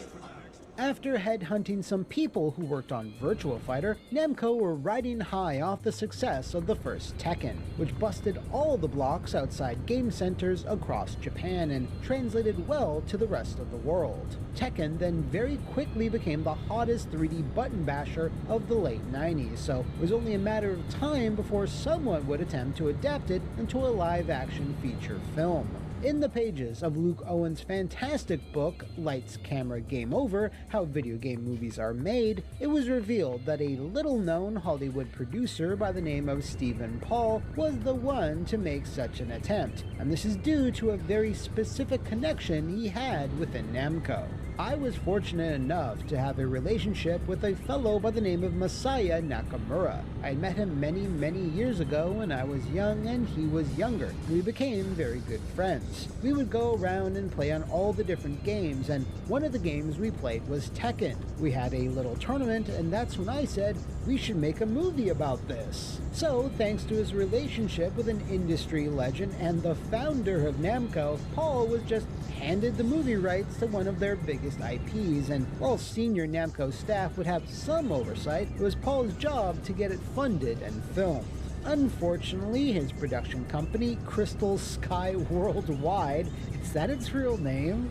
Prestige, wasn't exactly a power player within Hollywood, as evidenced by their biggest hit being 1999's Baby Geniuses. Paul, however, saw Tekken as his company's ticket into the big time, which is totally giving me Crazy Larry and Threshold Entertainment vibes. While it then took a while to become official, in 2002 Namco put out a press release saying they had Dimension Films on board to distribute and a $60 million budget, which would have made it the most expensive video game movie at that time. After meeting with a number of writers, Paul eventually hired a duo by the names of Mike Werb and another Mike, Michael Collery, who both had credits on such films as It Doesn't Matter. These were the guys who wrote Face Off.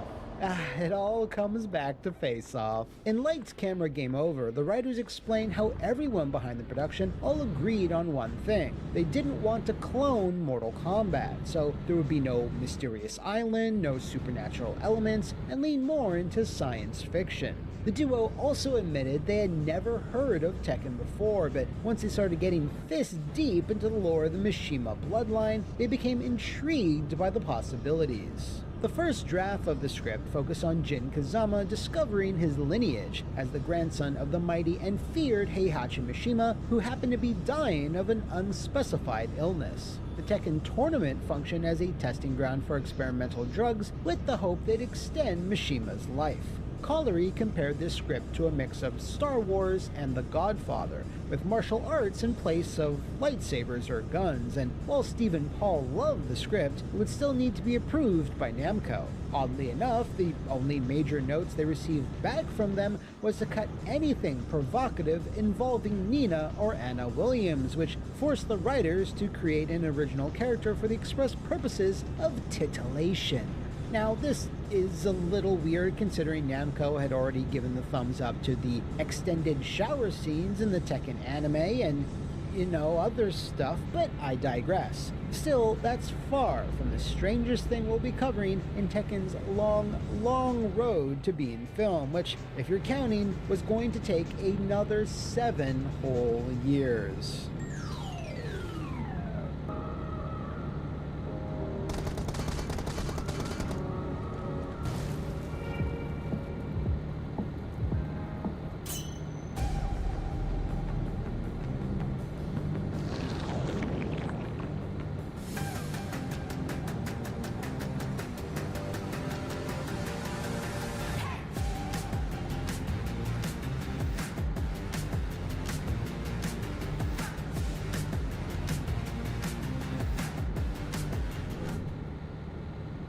Prepara tus maletas para explorar lo mejor del Perú.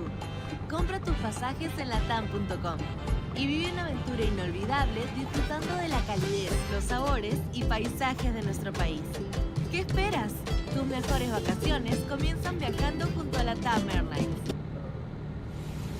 With a hefty budget ready to spend, Stephen Paul tried shooting for the stars when it came to casting for Tekken, and 2 of those stars were none other than martial arts legends Jet Li and Jackie Chan, who he sought to sign in major roles. With this in mind, Paul then started to view Tekken as more of a vehicle to finally get Jet and Jackie on screen together for the first time, rather than adapting the Tekken story as faithfully as possible. These initial negotiations included one of the stars playing the villain, which both were hesitant about accepting, so it looked like it was going to take a while to appease all parties. When it came to directors, the first one that was seriously considered was Charles Stone III, who had been recommended by Bob Weinstein of the Weinstein clan. Not familiar with Charles? Well, he directed Drumline, but some of you older fans might know him best as one of the co-creators and director of the seminal Budweiser What's Up commercials. Why him though? Well, because Weinstein's company, Miramax, which owned Dimension, distributed Charles's last film, Paid in Full, which had been a modest success at the time. As it turns out though, Charles Stone was actually a fan of the Tekken series, saying in Lights, Camera, Game Over, Yoshimitsu was my favorite character because he was the most sci-fi looking, and I found the story to be so bizarre. The overall arc and mythology of the world was so complex. It was like, this happens, and then this happens, and then the brother of the cousin comes in. It was a crazy mishmash of soap operatic drama about power and revenge. It was sensational for me to grab on. Of course, if someone then gets added to the production team and happened to be a fan of Tekken, logic would dictate they would have different ideas on how to best make a movie of it. So when Charles was brought on board the project, he did just that. He felt that the treatment the Mikes had written didn't best capture the source material, and instead wanted to focus on bringing in additional characters as well as placing more emphasis on the King of Iron Fist tournament itself. In Luke Owens' book, the writers felt that Charles just wanted to do a retread of Mortal Kombat, all the way down to traveling to a mysterious island to duke it out. Conversely, when Charles was on a press junket for another film during this period, he claimed quite the opposite, saying, "It will not be anything like Mortal Kombat or any of the Lara Croft movies. You will get the feeling of Bruce Lee's Enter the Dragon. I want the audience to get to know the characters so when they have to battle each other, it will be more dramatic." Now, that's a little odd considering Mortal Kombat, both the game and the first movie, were directly modeled after Enter the Dragon, but hey, I'm just a walking, talking purple skeleton man. What do I know? While Collery and Wern weren't contracted to do any rewrites, they felt compelled to stay on due to how well producer Stephen Paul had been treating them. Paul, desperate for a director to helm the project at this point, simply threw up his hands and said, "Let's just do what Charles wants," which essentially meant they had to start the script over from scratch. As per Charles's notes, this version followed multiple characters, started off in San Francisco and then moved on to Tekken Island. Werb and Collery were not happy with these changes, feeling they were getting away from what everyone was initially excited for and agreed upon. The straw that broke the boxing kangaroo's back, though, was Stephen Paul informing the writers that Stone's contract also gave him the option to do his own writing pass on the script, a clause which he gladly took. Stone then hired his own writing partner, a man named Jesse Berdinka, who instituted further changes. Heihachi's medium-sized military corporation then became a massive conglomerate that ruled a large portion of the world and would sponsor certain athletes to be their mascots in the King of Iron Fist tournament, which was now much more akin to the Olympics. The anger of Beast himself, King was now thrust into a central role as Heihachi's heavy, and was up for a Roy D. Magoo Award via an illegal steroid subplot. Heihachi's role now shifted to him wanting to steal the life force of the tournament participants, another element which Werb and Collery disliked because it once again aped Mortal Kombat. With King now quite prominent, Paul wanted to get Rock the Dwayne Johnson on board, which, while making sense from a physical and background perspective, also didn't make sense because King doesn't really speak and The Rock certainly does. Shut up, bitch! Throughout 2004, Stephen Paul had managed to keep both Jet Li and Jackie Chan interested in the project, with the latter now playing Inspector Lei Wulong, in a great example of art imitating life. This pairing of martial arts masters was exciting enough for Sony Pictures to then step in and replace Dimension Films as the distributor for a wide North American release, and represented the peak of Tekken's potential. Because sadly, for Stephen Paul, Charles Stone, and Namkai Bandai, it was going to be all downhill from here.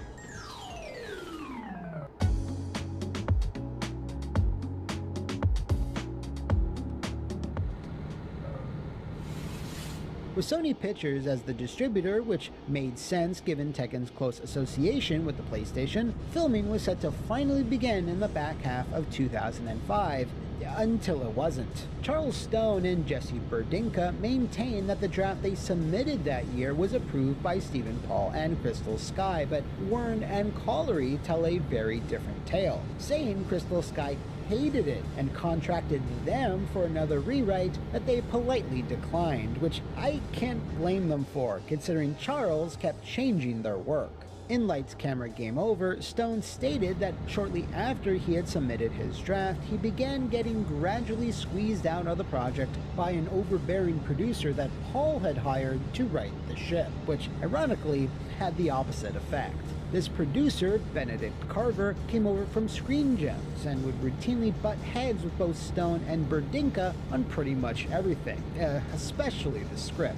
Things were going so badly that when Carver had hired another writer to take a stab at the script behind Stone's back, Stone decided to drop out from the project altogether, saying he wanted to avoid further drama. That new writer turned out to be Alan B. McElroy, best known for penning Halloween 4, The Return of Michael Myers, Ballistic, X vs. Sever, helping out Todd McFarlane with various Spawn productions, who now desperately needs a lot of help, by the way, and finally, the Brandon Lee vehicle Rapid Fire, which I recall being sick as hell when I saw it as a kid, which probably means it isn't. It's McElroy's work which was maintained for the finished film, and both incorporated and dropped several ideas from previous versions, focusing on Jin again whilst dropping Heihachi as the main villain into a more secondary one, and cutting King altogether in favor of focusing on Kazuya. To complement McElroy's script, Benedict Carver brought aboard someone who was responsible for directing said scripts, namely Dwight Little, who helmed both Halloween 4 and Rapid Fire,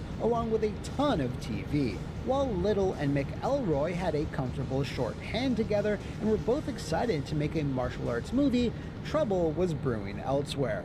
Due to having lost their original director and an entire year being used to write and rewrite the script once again, Sony got cold feet, pulling out of their distribution agreement with Crystal Sky. When this news hit, the proposed $60 million budget was then Electric Wind God-fisted out of the ring, which of course raised some concerns with its two biggest stars. When Jackie Chan and Jet Li were informed Tekken no longer had a distributor and the budget had just been dropped into a raging volcano, they abandoned it pretty quickly, moving their long-awaited cinematic pairing onto 2008's disappointing Forbidden Kingdom.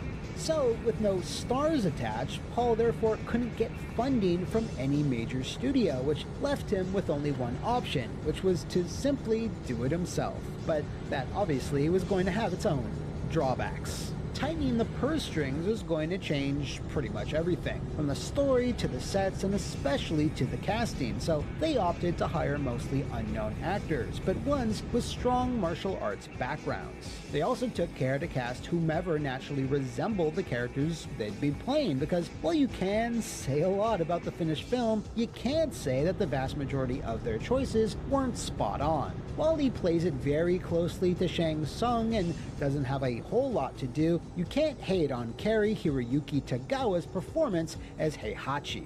I am Mishima Heihachi. I am Tekken.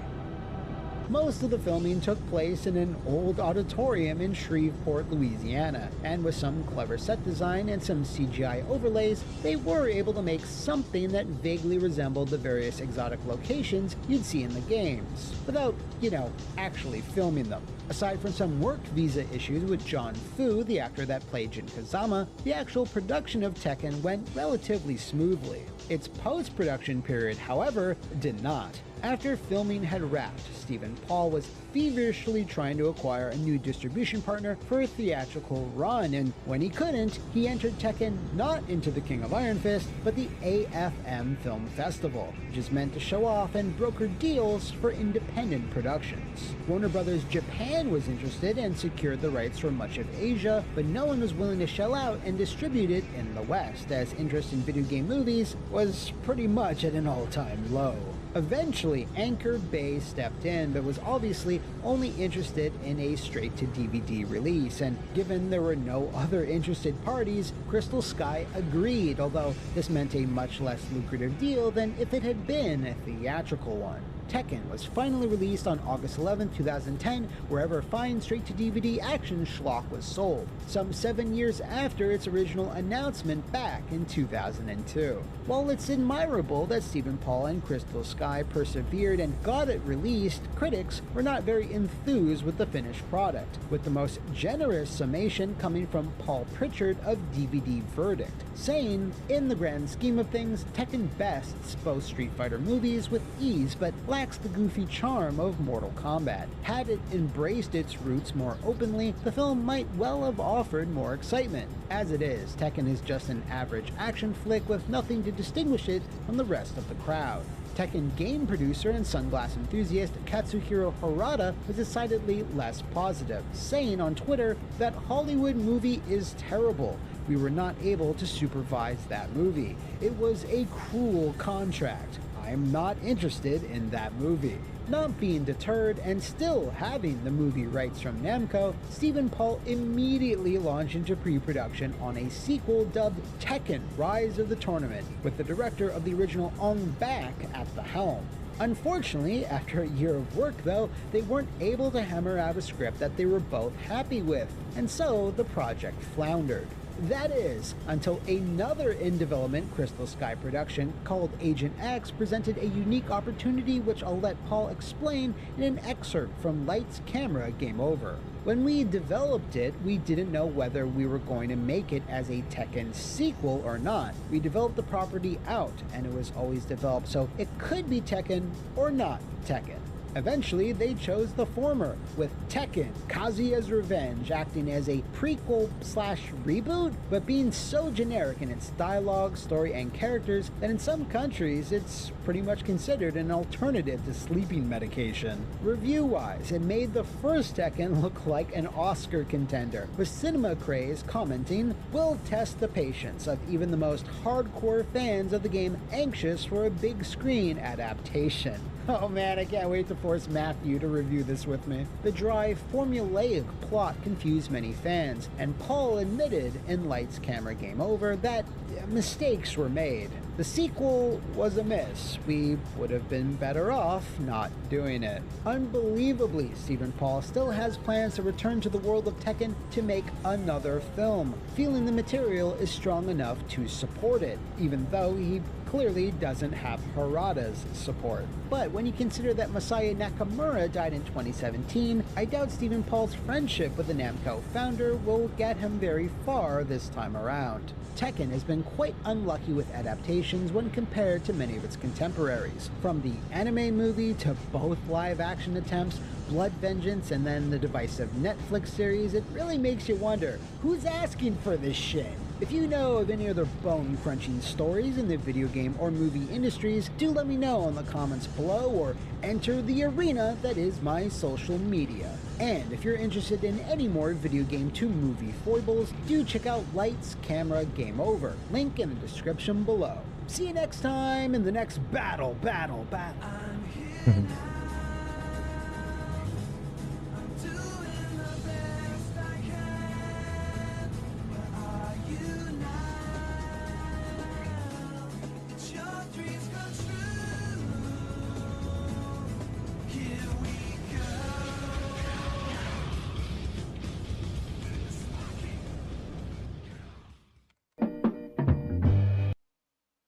Reminds me.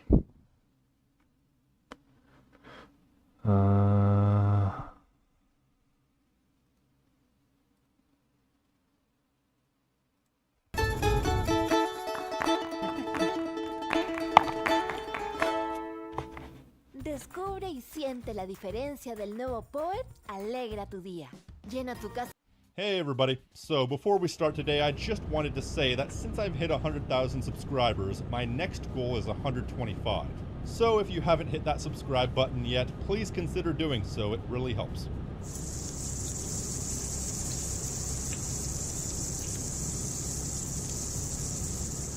I have a love-hate relationship with Mortal Kombat. I love its world and lore, but the actual quality of writing sucks a fat one a lot of the time.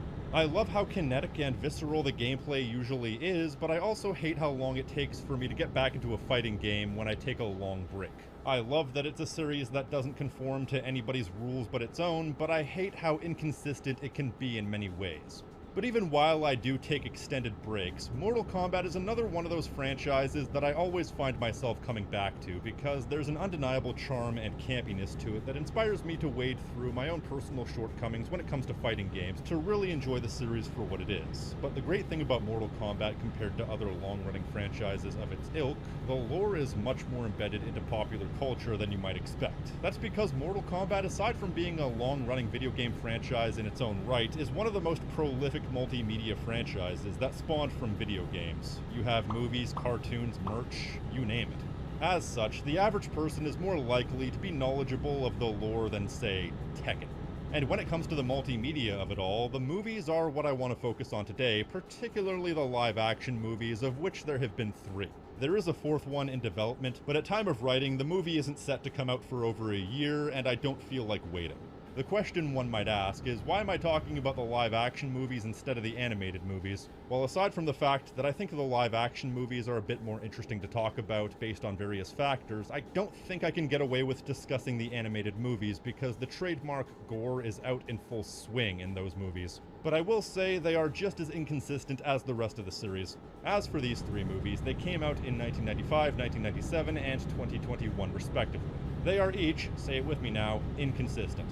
None of these movies are perfect, far from it, but I think they each have a certain quality that makes them enjoyable watches, despite and indeed because of their flaws. With that said, they're all also very awful in their own ways, so let's stop beating around the bush and talk about these movies, starting with the 1995 classic, Mortal Kombat, directed by Paul W.S. Anderson. Paul W.S. Anderson is most famous for directing the Resident Evil film series, so apparently he was just the video game adaptation guy before Uwe Boll brought the entire concept down to unforeseen depths. This movie is a somewhat faithful adaptation of the first game. In short, the cosmic rules state that once every generation, although it's usually 50 years, one of the cosmic realms can challenge another realm to a tournament pitting the best fighters of one realm against the best fighters of another realm. This is called Mortal Kombat. If one realm wins 10 straight Mortal Kombat tournaments, they earn the right to merge their realm with the realm they beat. And that's where we start in Mortal Kombat 1995. Your brother's soul is mine. As is always the case, whenever the first Mortal Kombat is adapted, Earthrealm has lost 9 straight tournaments to Outworld, a realm that at times is a chaotic world of magic and might that looks completely unlike anything on Earth, and at other times looks like the Middle East. So now it's time for the 10th and final tournament to decide Earthrealm's fate.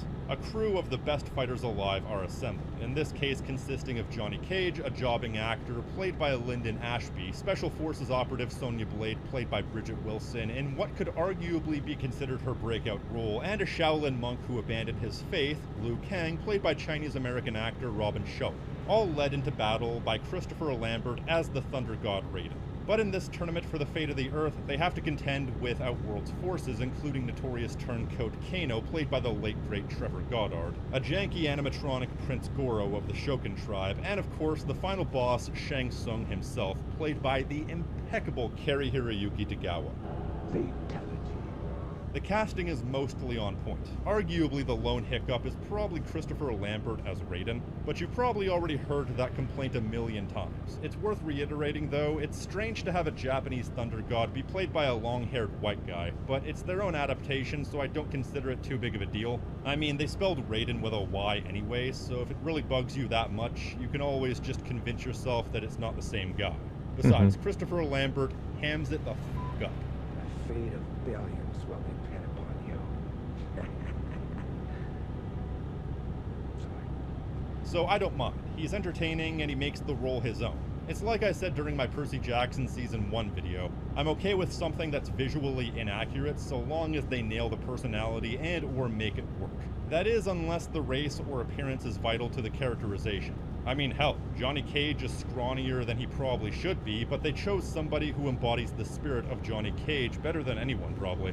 Johnny Cage is pretty much designated as the comic relief, and Lyndon Ashby does an excellent job.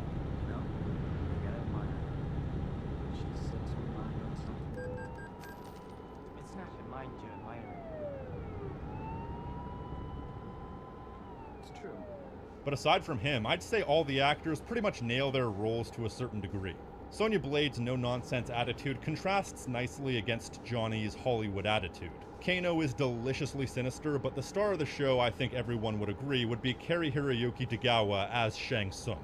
Why else would I have chosen such a disreputable-looking creep? Look at him. No dignity. He has such an on-screen presence and charisma that he essentially became the definitive version of Shang Tsung, to the point that they even brought him back in the Mortal Kombat 11 Aftermath expansion pack. I have many issues with that expansion pack, but Shang Tsung is not one of them. With that said, however, as is usually the case with most Mortal Kombat lore, Liu Kang is the main character of this particular flick, as he's the destined chosen one. Which is a bit unfortunate because Robin Shou is probably the weakest actor of the main three, if only because you can tell that English isn't his first language, and he was definitely cast for his martial arts skill more so compared to his acting, but he still has his moments, such as this iconic moment. You carry the bags, or is that too complicated? No. I get it. Good.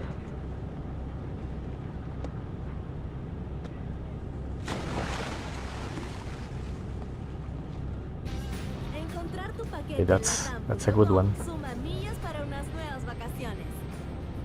Encuentra todo para tu viaje en latam.com y acumula millas Latam Pass para canjearlas por unas nuevas vacaciones.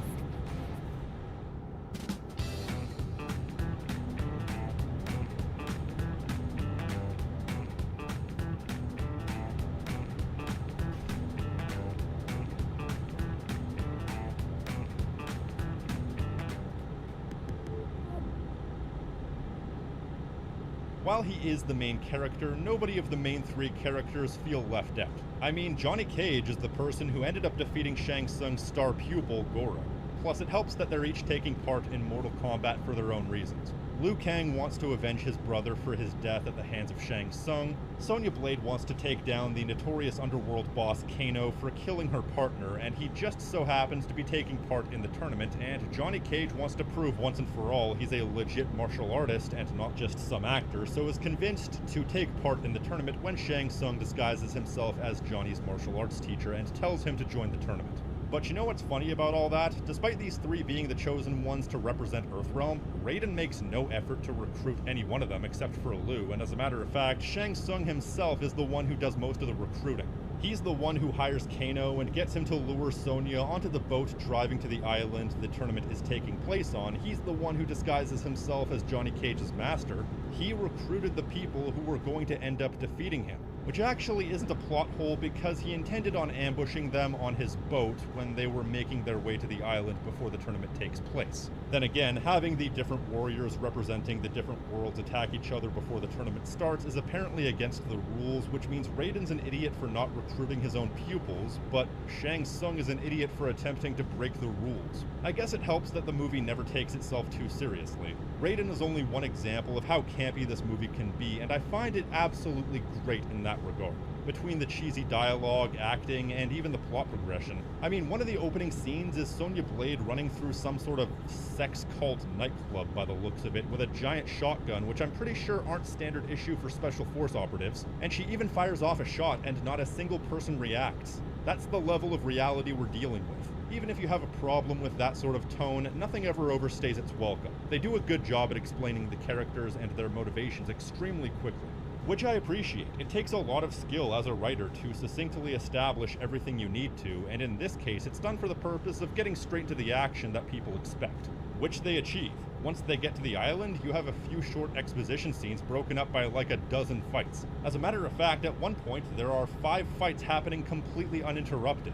There's so much happening back to back that one of the fights even leaves me a bit confused, specifically the Johnny Cage Scorpion fight, because both Sonya and Liu's fights are well established as part of the tournament, but then there's just this weird showcase scene with Johnny Cage fighting Scorpion in a forest with nobody around. Was this a part of the tournament, or was Johnny Cage just going for a stroll and Scorpion decided to take his chances? In fairness, that's probably my favorite fight in the whole film outside of the final one, so I'll take it. The worst fight is probably Art Barr, some original character that was briefly established to have some sort of past history with Johnny, taking on Goro. I mean, why should I care about an original character to begin with when the actual characters from the game are right there? foreshadow. And it was funny watching Sonya freak out over his death.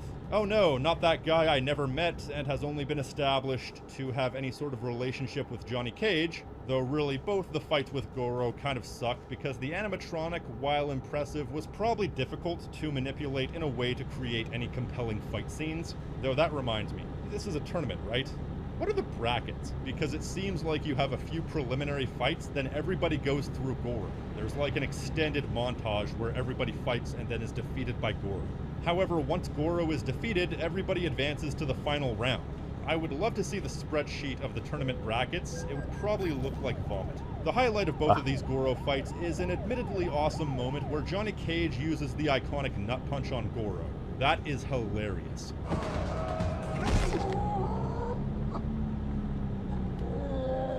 Although talking about the lesser fights, it's fortunate that Sonya Blade was captured for a good chunk of the movie, so she only really has to fight in one real fight other than a showcase against nameless goons. Bridget Wilson was clearly the least athletic out of the main cast because when she fights, you can see her constantly stumbling over herself for realsies. It also doesn't help that she had the least amount of time to train out of everyone in the movie. She was a last-minute replacement for Cameron Diaz, who was apparently cast but broke her wrist right before filming started. Although personally, I think that Bridget Wilson was probably the better choice. I mean, I've seen Charlie's Angels, and I think Cameron Diaz is even less believable than her. What's funny is I didn't actually realize how many characters were originally supposed to be played by different actors until I started making this video. Hell, even this guy was supposed to be played by a cameoing Steven Spielberg. To be honest though, I actually did think that was Steven Spielberg at first, but I got off track. Other than the 3 fights I mentioned, the fight choreography is pretty damn good. You have a lot of impressively trained people pulling out absolutely ridiculous feats of athleticism that are simply fun to watch. They're also usually creative with their fights and include at least 2 or 3 unique set pieces per fight, keeping things fresh. As a wrestling fan, I enjoy whenever they decide to break out the odd wrestling maneuver, even if at times it is a touch unbelievable. Like, the fighting can be a bit too light in the sense that you can really tell they're not actually hitting each other. This goes for the sequel as well. You really have to suspend your disbelief with some of these scenes, especially the Johnny Cage Scorpion fight. As good as that fight is, you have a really incongruous amount of flippy shit that doesn't really add anything to the overall fight. I think I remarked at one point, there's more unnecessary flipping around than a Will Ospreay match. But by and large, the fight scenes are the best part of the movie, and they're all complemented by the settings. Everyone loves a good setting, especially for a fight scene. And the set design in this movie is pretty impeccable.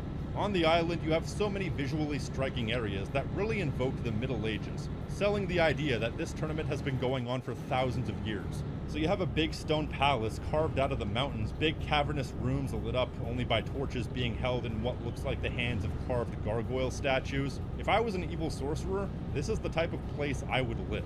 And then once you get into Outworld, you have a more gothic horror-inspired look that sells the otherworldly nature of Outworld. And I really love the lighting in particular. I'm a simp for colored lighting, and the combination of that lighting and the set design creates some really striking shots.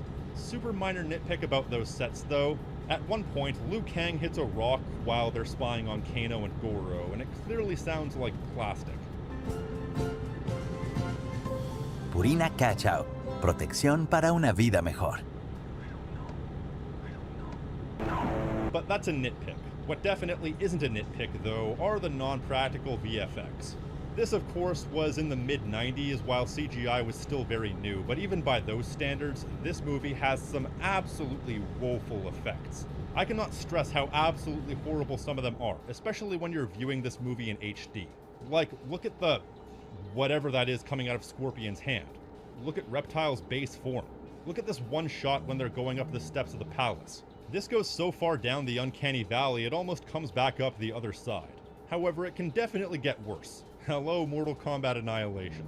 Hold that thought. But regardless of the setting of these fights or the choreography, the fights all have one major elephant in the room, and that's the fact that Mortal Kombat is known for its blood and gore. It was groundbreaking in that sense, and yet this is a PG-13 movie that's almost entirely bloodless. It's a bit disappointing, but think about when this movie came out.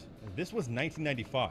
The series was only 3 years old, and while Mortal Kombat may have been partially responsible for the creation of the ESRB, and as such wasn't suitable for kids, Kids were the only ones who were generally interested in it because the allure of the series was its juvenile, senseless violence. Couple that with the fact that gaming as a whole was very commonly considered something for kids back then, and you have a recipe for a franchise that, at the time, was only really enjoyed by 13-year-olds, despite the violence. There's nothing wrong with that, it's just how it was, but because gaming at the time was still flying somewhat under the radar, you could get away with having a successful M-rated game that was primarily aimed at 13-year-olds. Movies, on the other hand, were a lot more tightly regulated, and so to have this movie appeal to its target audience, you couldn't have it as anything more than a PG-13.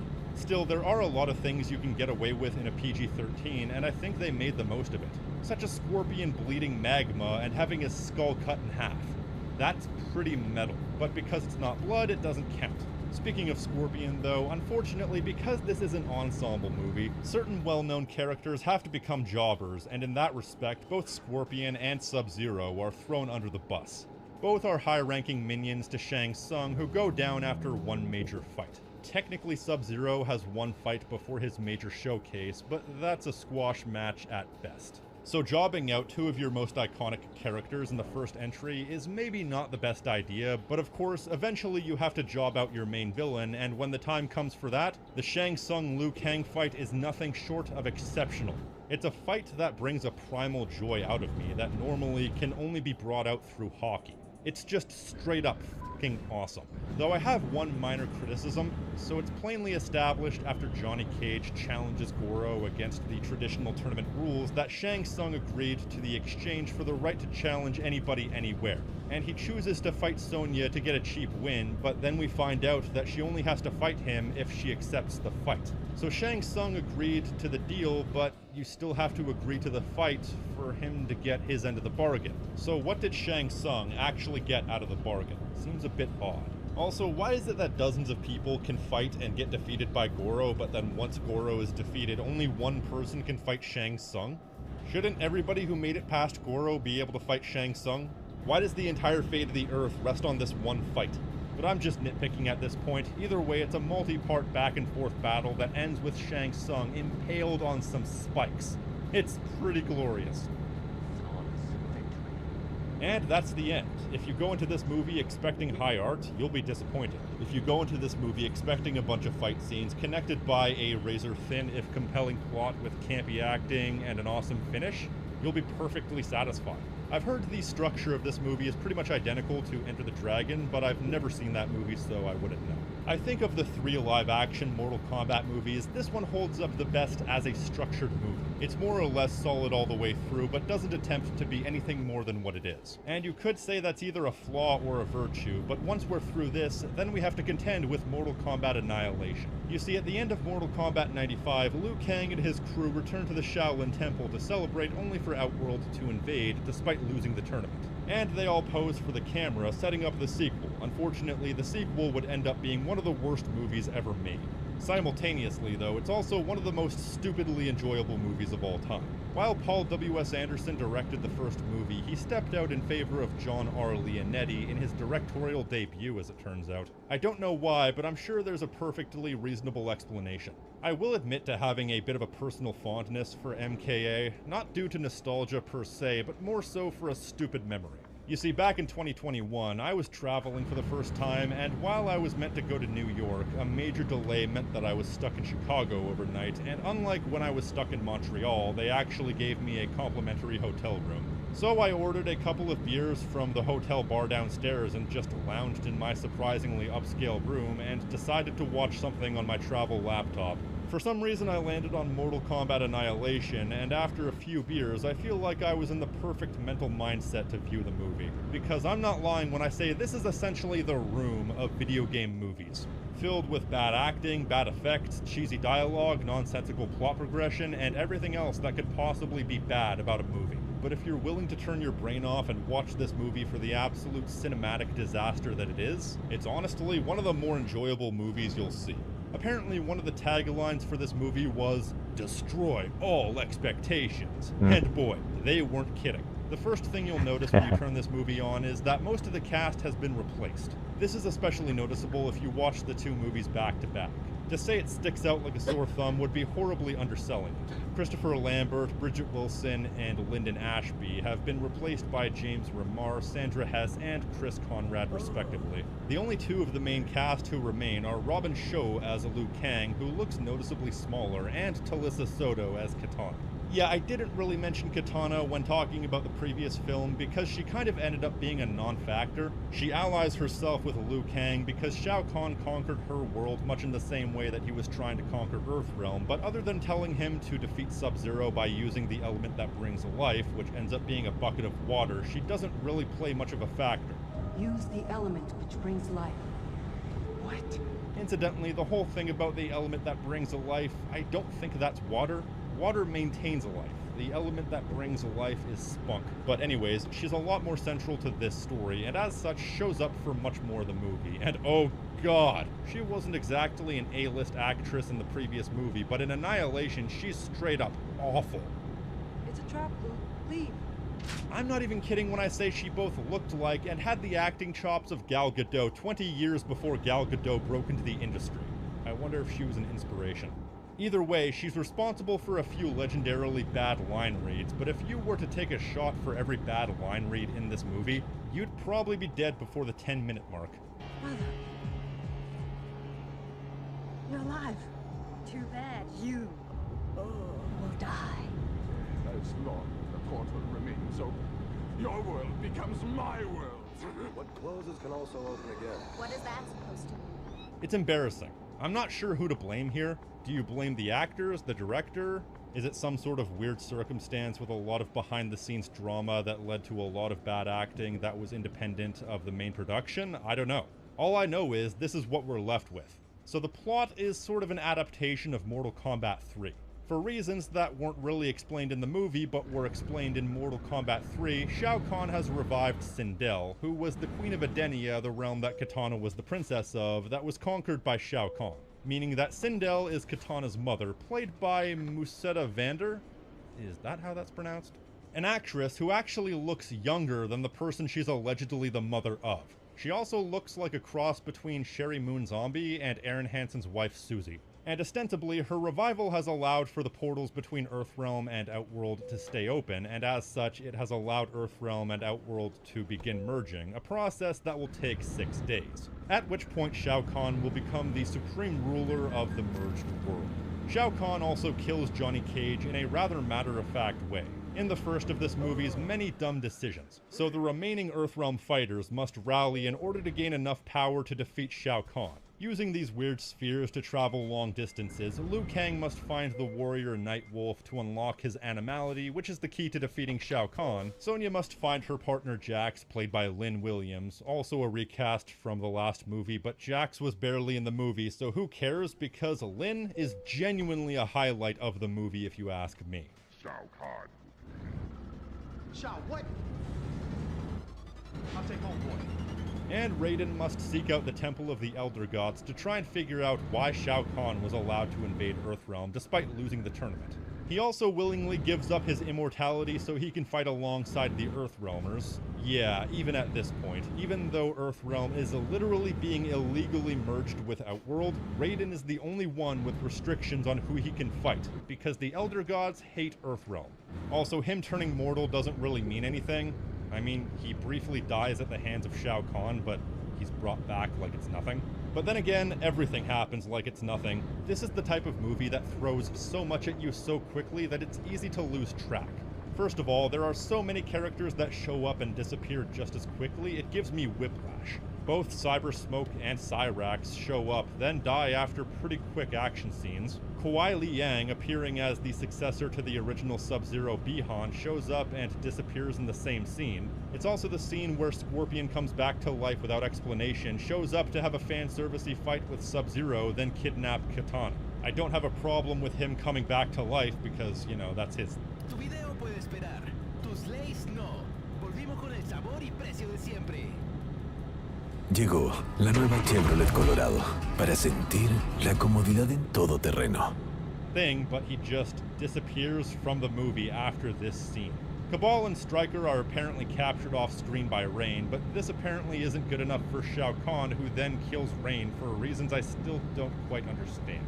A butt-ugly Baraka and a few nameless Tarkatans show up and die in the same scene. Incidentally, they literally reuse the footage of Shao Kahn throwing Rain into the pit of fire. That's hilarious. Melina shows up to ambush Sonya Blade at one point, and I literally forgot about this scene by the end of the movie. I have a theory that this scene was only put in to have a few women mud wrestle. Nightwolf, whose depiction is surprisingly excellent, shows up for literally one scene, knocks Liu Kang out, and then never shows up again. Shiva at least has a few scenes, including a brief scuffle with Motaro, but then she dies in the most anticlimactic way possible, to the point that it's almost comical. I heard that one was due to budgetary reasons and complications with implementing the 4 arms, so whatever. Oh, and did you even know that Noob Saibot was in this movie? Because I forgot until I started doing research for this video. This movie is a constant barrage of incongruous cameos. As much of an ensemble cast the first movie was, it kept it relatively small. 3 main heroes, 3 main villains, a mentor, and 3 enemy henchmen. And even with that cast, the characterization suffered a bit. This, on the other hand, feels like they have so many characters to include that they're firing them out of a cannon for the amount of screen time they get. Then the actual plot structuring is absolutely nonsensical most of the time. Like, okay, Shao Kahn wants to become the ruler of all realms, and so he conspires with his own father, Shinnok, the Elder God, to keep the portals between the worlds open illegally. I think that's the legitimate reason, and Sindel is supposed to be the red herring. Shinnok is also established as Raiden's dad, which ends up meaning dick all. But what does Shinnok stand to gain from all this? What is his motive? He puts his ass on the line constantly, and all for what? Considering he has something happen to him when his treachery is discovered. Also, at one point Shinnok gets pissy at Shao Kahn for not being able to stop Raiden, to which Shao Kahn says that Raiden couldn't be stopped. But then in the first scene when they confronted each other, Raiden offers to give himself up in exchange for Johnny Cage, and Shao Kahn just decides to kill Johnny Cage instead. Is he stupid? I think he's f***ing dumb. Oh, and then it said that to discover his animality, Liu Kang must pass 3 trials. The first is a trial of self-esteem, courage, and focus, which comes in the form of a dream sequence, and then the second test is a test of temptation where he has to resist the advances of Jade. Incidentally, goddamn. But then not only is the third trial never revealed, but it's later revealed that Jade is actually a mole for Shao Kahn. Like, what? I thought this was supposed to be a dream sequence or something, but not only is she real, but this person who was part of a test set up by Nightwolf is somehow evil? Did Shao Kahn somehow know that Liu Kang was gonna go on a spirit journey and made sure to recruit Jade beforehand? Is Nightwolf evil and set Liu Kang up? I can't make heads or tails of any of this. The one plotline that I think is decently set up is the fact that when Raiden seeks the counsel of the Elder Gods, Shinnok sets him on a wild goose chase to try and capture Sindel with the understanding that reuniting her with Kitana would close the portals, only for that to be completely false. Obviously, Shao Kahn and Shinnok are trying to waste their time because they only have 6 days. And despite the passage of time in this movie being so inconsistent as to basically be meaningless, this at least brings them to the edge of that time limit. But then for some reason, Shao Kahn is so upset with Jade's performance that he kills her as well.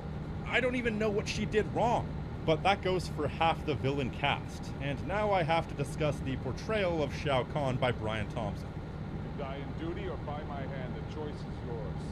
Let me be clear, I think that Brian Thompson has a perfect voice and perfect face for being a villain.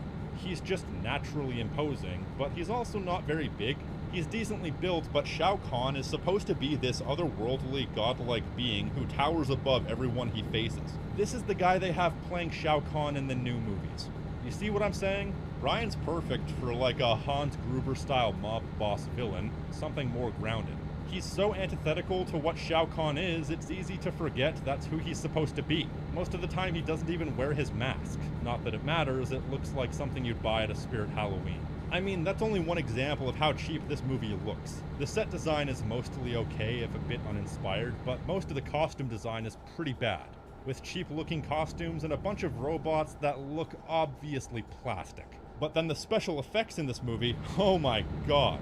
They make the special effects in the previous movie look like the special effects from Avatar.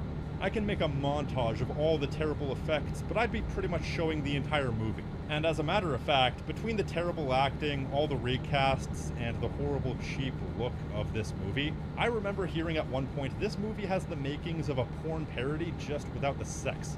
And you know what? It's hard to disagree. Though I think I have a better comparison, but this requires a bit of an embarrassing story. So growing up, my mother was a big fan of the show Charmed. Actually, she's still a big fan to this day.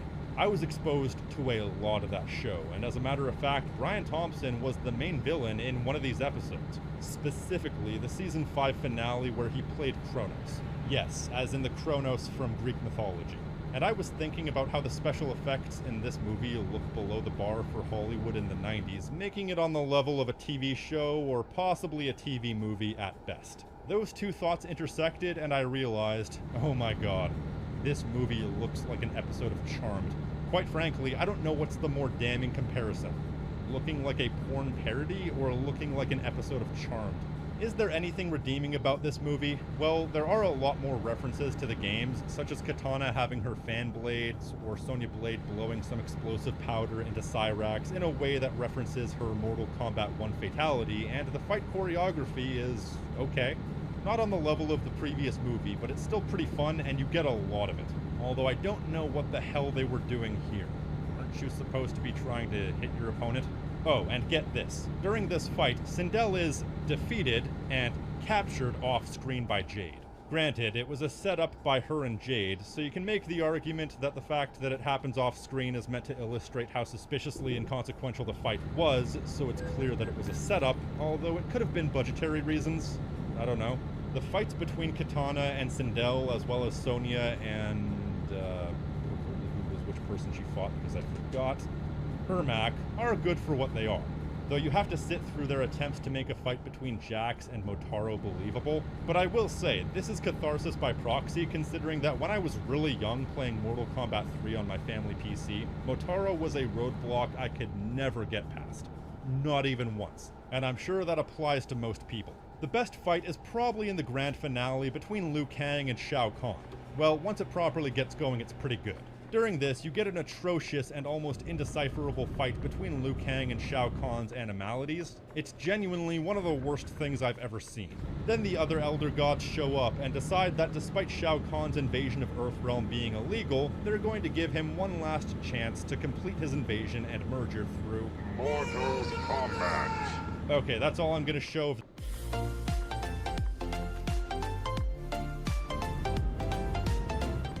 That song, because as good as it is, it'll also content ID me. And we finally get the final fight, which is a pretty fun fight despite ending with a pretty basic backflip kick. And with that, Earth is saved, and look at that stock footage. With that, the movie is over. Shinnok and Shao Kahn are defeated, and Mortal Kombat's reputation is so tarnished that it would take over a decade for it to recover. This movie is awful. It's pretty much awful in every possible way that a movie can be awful, but man, it is so much fun. I couldn't stop cracking up.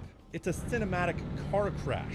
Terrible plot structure, terrible acting, terrible special effects, terrible dialogue, and a horribly bloated roster of characters that had no time to develop. If you gather some friends together, grab a case of beer, and just don't take this movie too seriously, this is one of the best bad movies you can watch. But I wasn't speaking idly when I said that Mortal Kombat really died a death around this time. Between this movie, terrible games like Mortal Kombat Mythologies Sub-Zero as well as Special Forces, and general media overexposure, it rapidly declined in popularity, which is one of the reasons it took over 20 years for another movie to be made. This would end up being Mortal Kombat 2021, directed and produced by Simon McCoy.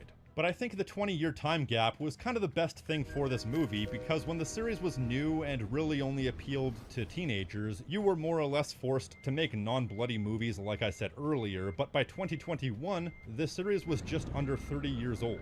Which meant that aside from gaming becoming a much more accepted hobby for adults, most of the people who grew up with this series were now deep into adulthood, meaning that an R-rated Mortal Kombat movie was not only viable, it was expected. And I know I've already used this line, but screw it, I like it. Much like Hulk Hogan in the bedroom, this movie is a hard R.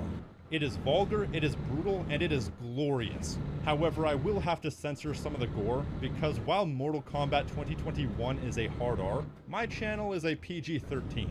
I heard that one of the conditions for making this movie was that Simon McCoy wanted every cast member to be ethnically accurate, which I think is really cool. Mortal Kombat has a really diverse and interesting roster of characters, and I would like to see them have proper justice done in that regard. I mean, like I said, I was okay with Christopher Lambert playing Raiden because he made it his own, but for characters whose ethnicity is an important aspect of their characterization, I appreciate the effort they put into accurately representing the culture. So the plot of Mortal Kombat 2021 starts at the usual starting point. Earthrealm is one loss away from being absorbed into Outworld, but due to a prophecy I'll talk about in a bit, Shang Tsung and Shao Kahn believe that Earthrealm might actually pull out the victory. So Shang Tsung has his minions hunt down and kill the Earthrealm forces before the tournament starts, sabotaging it and therefore leaving the door open for Outworld to steamroll through Earthrealm. And what this means is, there's no actual Mortal Kombat tournament in this movie called Mortal Kombat. This is the movie that sets events in motion that leads us to the tournament. It's the first thing that I and many people learned about the movie, and it's a bit dumb, but so long as the story getting there is compelling, I'm willing to roll with them on this one. The movie starts as it means to go on, brutally. They show the origin story of Hanzo Hasashi, aka Scorpion. In 17th century Japan, he's living a relatively peaceful life with his wife and 2 children until a rival clan, the Lin Kuei, led by Bi-Han, aka Sub-Zero, attack. This is a gloriously brutal scene that showcases what we're in for, with excellently visceral fight choreography and multiple brutally bloody deaths, including one particular moment where a guy gets stabbed straight through the top of his skull. Meanwhile, Bi-Han freezes Hanzo's wife and child to death, and the resulting fight is one of the best in the movie, with Hanzo using his kunai, but he's no match for Sub-Zero and his raw power, and he tragically dies at his own doorstep. Meanwhile, Raiden shows up after all the fighting because being fashionably late is kind of his thing, but he finds the one surviving member of the Hasashi clan, a newborn baby hidden under the floorboards, and with that, he takes in this child so that the Hasashi clan can live to the modern day. And so Scorpion's modern day counterpart is Cole Young, played by Lewis Tan. Now, people familiar with Mortal Kombat would know that Cole Young is not a character from the series. He's a completely original character, and it just makes me laugh that despite how vast the cast of Mortal Kombat is, they chose a blank slate original character who is genuinely one of the most milquetoast, boring characters you could possibly have. And this is no knock on Lewis Tan. He's a great actor and an even better martial artist, but he's just given nothing to work with here. They tried to kill my family. Help us. There's nothing for you here. Only death. Well, I'm willing to die for my family. Oh yeah, he has a wife and child to complete the generic motivation bingo card. He's reactionary to a fault. He's a guy who gets dragged along through this world with no agency and without any intention of displaying any character traits. I think the lone blip on the radar in that regard is when he takes a bite out of his daughter's ice cream. I understand that having a blank slate of a character is somewhat important in movies like this because you need one character who's an outsider so that characters who have more knowledge can explain what's going on. But you can have an outsider character that still has a degree of personality. Johnny Cage in the 1995 movie handled this quite well. And the sad thing is, his entire character reeks of unearned importance in the worst way possible. You see, it was established that there's a prophecy of a warrior of the Hasashi bloodline who would unite a group of the fiercest warriors in the world, and he would lead them to victory. So he's given a plotline of essentially being born great and being a predestined hero. But because of how it's presented, fate just drags him along for the ride, whether he likes it or not. I'm generally not a fan of chosen one plotlines because it's hard to make someone who's a predestined hero be compelling compared to somebody who rises from humble origins, but it's possible to make it work. Mortal Kombat 1995 did this. They gave you 3 possible quote-unquote chosen ones. They each have actual personality. While Liu Kang is established as the descendant of the great Kung Lao, they're each chosen for their skill more so than for anything predestined, and finally, they each have agency over their choices. They all choose to join the tournament. Johnny chooses to face Goro ahead of schedule. They choose to go to Outworld. Liu Kang chooses to fight Shang Tsung for the fate of the Earth. It's not amazing or anything, but it gets it right. Plus, they each also have to overcome major personality shortfalls before they're able to have the potential to save the world. I guess in theory, Cole does sort of have a story by having to overcome his own incompetence to succeed, because Cole is established as a bit of a loser. He's a jobbing cage fighter for a start, getting brutalized for almost no money, and the first we see of him, he's getting absolutely rocked. In fact, getting rocked is kind of his whole thing. Pretty much every major fight scene until he unlocks his powers is him getting brutalized, but then his powers, once he gets them, allows him to get absolutely brutalized and still keep going. He has literal plot armor. But I guess with that, I have to explain the concept of the Arcana.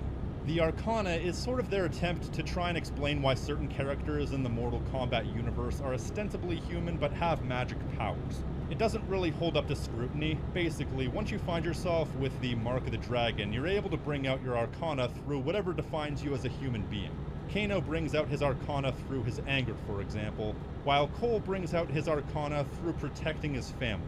It's not necessarily a bad idea, but it's really underdeveloped, because for several characters, the Arcana is never fully established. Sonya Blade seems to activate her Arcana the moment she kills Kano to get the mark. Because yes, you can actually kill people who have the Mark of the Dragon to take their mark, which kind of puts a hole in the Chosen Warrior narrative, but whoop-de-doo. The same thing happened to Liu Kang. He said that he killed a human trafficker who happened to have the mark, and that's how he got his mark, but also when he killed the human trafficker, that also activated his Arcana. I'm not sure what they were going for there. What exactly was it that gave Liu Kang his fireballs? What is it that defines him as a person? The implication is that his Arcana has something to do with protecting orphans because he was an orphan himself, but that's a very tough thing to quantify. It's a decent idea in theory, but in execution it leads to more questions than it answers. Like what happened? Falta poco para el CyberWow en plazavea.com.p. Prepárate para comprar de todo. Happens if the thing that defines you as a person is something vague and non-specific. Like, for example, I've been told that my most negative attribute is the fact that I have a tendency of holding onto grudges for too long. If that was my Arcana, then how would that work?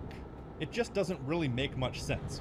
Also, this whole Arcana thing leads to the single dumbest scene in the entire movie. So early in the movie, Jax loses his arms in a fight with Sub-Zero because losing his arms is Jax's lot in life. It's almost comical at this point. You can practically make a betting game out of how Jax is gonna lose his arms every time they make a new Mortal Kombat continuity. But anyways, he gets tiny robot replacement arms, built by the monks of Raiden's Temple. What? But then later, he and Sonya are trapped at the bottom of a cliff, completely helpless, and only then does Jax's Arcana activate, which makes his tiny robot arms into big, powerful robot arms. Like, what? I'm sorry, was that always destined to be his Arcana, or did the Elder Gods just decide to take pity on him after losing his arms? Honestly, if he didn't have any arms at all after losing his until this moment, it would have been a lot more acceptable. But the fact that they built him tiny arms and then those arms became big arms, just, it seems almost comically stupid to me. Which is a shame, because I think Jax, played by Mechad Brooks, is actually one of the best characters in this movie. He has among some of the most screen time and plot relevance. First of all, being the one that recruits Cole and rescues him when Sub-Zero attacks. Means you've been chosen. Chosen? For what? To fight. You got the wrong person, alright? I'm not the fighter that I used to be, okay? No shit. Unfortunately, though, I don't think any one character really reaches their fullest potential. It's another ensemble movie. It's more bloated than the 1995 movie, but less bloated than Annihilation. You have Cole, obviously, but you also have Sonya, Jax, Raiden, Kung Lao, Liu Kang, and also Kano until he defects, as he inevitably does. You also have Scorpion, which I guess is a spoiler, but not really, considering Hanzo Hasashi dying and coming back is kind of his thing. Personally, I would love to see Scorpion fight Kratos in the battle of people who refuse to stay dead. And then on the other side, let's see if I can remember all of them off the top of my head, you have Shang Tsung, Mileena, Raiko, Kabal, Natara, Goro, obviously, Sub-Zero, obviously. I'm sure I'm forgetting someone. Right, there was an invisible lizard creature, which I think was supposed to be Reptile. Well, anyways, seeing as the cast of characters in the Mortal Kombat universe has only ballooned since the 90s, it makes sense that they want to have a big cast, so that by movie 3 they might be able to include all the heavy hitters, but inevitably this does mean that certain characters once again get thrown under the bus. Even the characters who don't die feel somewhat underutilized. Shang Tsung, for example, though going from Cary Hiroyuki Tagawa to Chin Han, well, I mean, this was never going to be anything but a downgrade. He's not terrible, but he doesn't have enough time to establish himself as anything other than a bit of a bland wahaha. Winning Mortal Kombat cannot be left to chance. There will be no tournament because there'll be no opposition left to fight. And he doesn't have the charisma to pull off the somewhat standard dialogue. Plus, he also looks like a member of Dead or Alive, which I think is funny. I don't remember Raiden doing anything other than show up late and get mad at Cole for not succeeding to an unreasonable degree. Then there are the characters who straight up die without getting more than like 10 lines. Like Nitara and Raiko. Yo, is that Nathan Jones?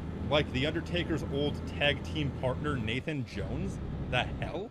But anyways, they both seem like they're really in the movie just to increase the body count while still being obscure enough characters as to not piss too many people off for killing them. Then Mileena is one of the most important characters in canon, but she only has like 3 speaking lines. But the one that pisses me off is watching Kung Lao get soul sucked. Like, I know that Kung Lao at this point is just specifically there to die so Liu Kang can avenge him, but my god, this dude had some of the best moments in the movie and they just killed him like that.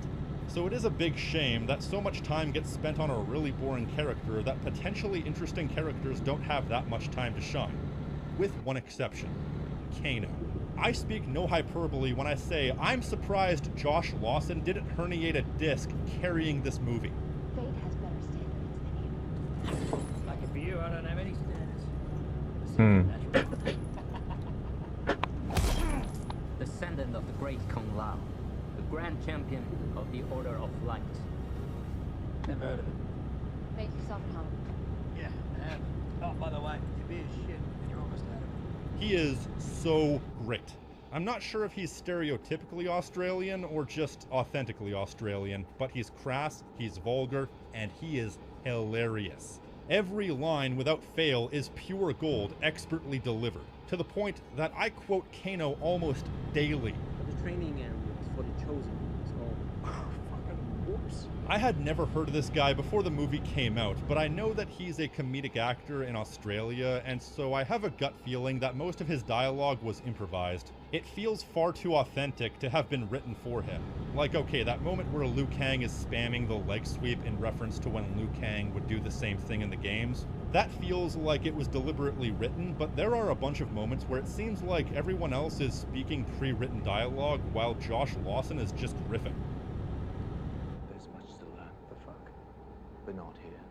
I've heard criticism in the past that he's too heavily comedic, he's not serious enough, so it's inauthentic to the games. Personally, I don't care. It's just about entertainment at the end of the day, and I can't say enough good things about his portrayal. Of course, I was disappointed to see him killed off as part of the hunting down the bad guys montage, but I don't think he's gone. I mean, this is Mortal Kombat we're talking about. Death doesn't really mean much at this point.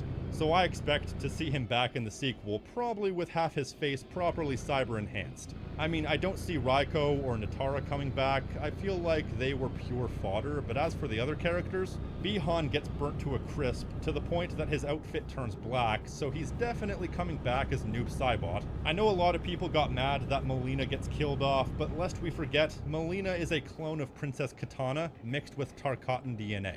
If they can clone her once, they can clone her again. And while I don't exactly know how they're going to do it, I can't see a Mortal Kombat continuity having an adaptation of the first game without also including Goro as the secondary final boss. As for Kung Lao, I see him coming back as a Revenant like he does in the games. The only major character I'm not sure is coming back is Kabal. He doesn't really have an out, and also isn't a top-tier iconic character. He's probably a tier below that, but he's still a major character. So it seems like they could go either way with him, so I'm not mad that the majority of these characters got killed off, because you're a fool if you think they're staying dead. I'm more so just mad that a lot of them got killed off in really unceremonious ways. Most of them got killed off during a montage of short fight scenes, which is a shame because the fight scenes in this movie are excellent when they're allowed to breathe. The fight choreography is actually more believable than the old movies, like through the sound design and the believable choreography, you really feel the impact, particularly with Max Huang as Kung Lao, who was apparently so athletic and so quick that he was actually told to slow down in order for audiences to be able to digest his fight scenes. Also, what I like about the fight scenes in this movie compared to the other movies especially is that not every fight scene is a gymnastics routine. You have a few of those, but you also have a fair share of knockdown, drag-out brawls where they're just trying to beat their opponents into submission through overwhelming strength. Like with the reptile fight, where they somehow made a fight with an invisible lizard look believable. Then of course there's the brutal fights, where choreography and strength take a backseat to the spectacle of watching people stab each other. They definitely earn their rating, and the highlight for me is about midway through the movie when Kabal convinces Kano to defect and destroy the idol, which is creating a protective force field around Raiden's temple that prevents Shang Tsung and his minions from attacking. Everyone pairs off to fight their specific person, and Kung Lao is paired with Nitara. If you know anything about Kung Lao, you know that his hat doubles as a saw blade, so when he's riding on Nitara's back, he throws down his hat into the ground and then grabs her wings so she can't control her own flight, so she rams into the ground, sliding right into the hat and saws her fucking face in half. Flawless victory. Oh! And what's great about this is the special effects are top-notch. Not everything in this movie is visually convincing, especially with the fully CGI characters, but generally speaking, the CGI is pretty good. Most of it clearly went into the gore effects, but even the little things like Raiden's electricity or Liu Kang holding a fireball looks believable, which is really surprising given the budget of this movie. But if every dollar of the special effects budget went into this one moment, it would still be worth it. There are very few times where I've watched a movie that has a moment so badass that it actually fills me with primal joy to this extent. And this movie has several of these moments, especially in the final fight, which is the fight where all the best aspects of these fights come together. Choreography, brute strength, and pure brutality. This is the point where all other major villains are defeated except for Sub-Zero, so Sub-Zero kidnaps Cole's family and throws them to near death at Cole's old MMA gym, and demands a one-on-one fight. And while the initial phase of this fight is pretty good, after a certain point, for reasons that aren't quite clear, Cole through his own bloodline awakens Scorpion, and we get a rematch 400 years in the making. And my god, it is fucking awesome.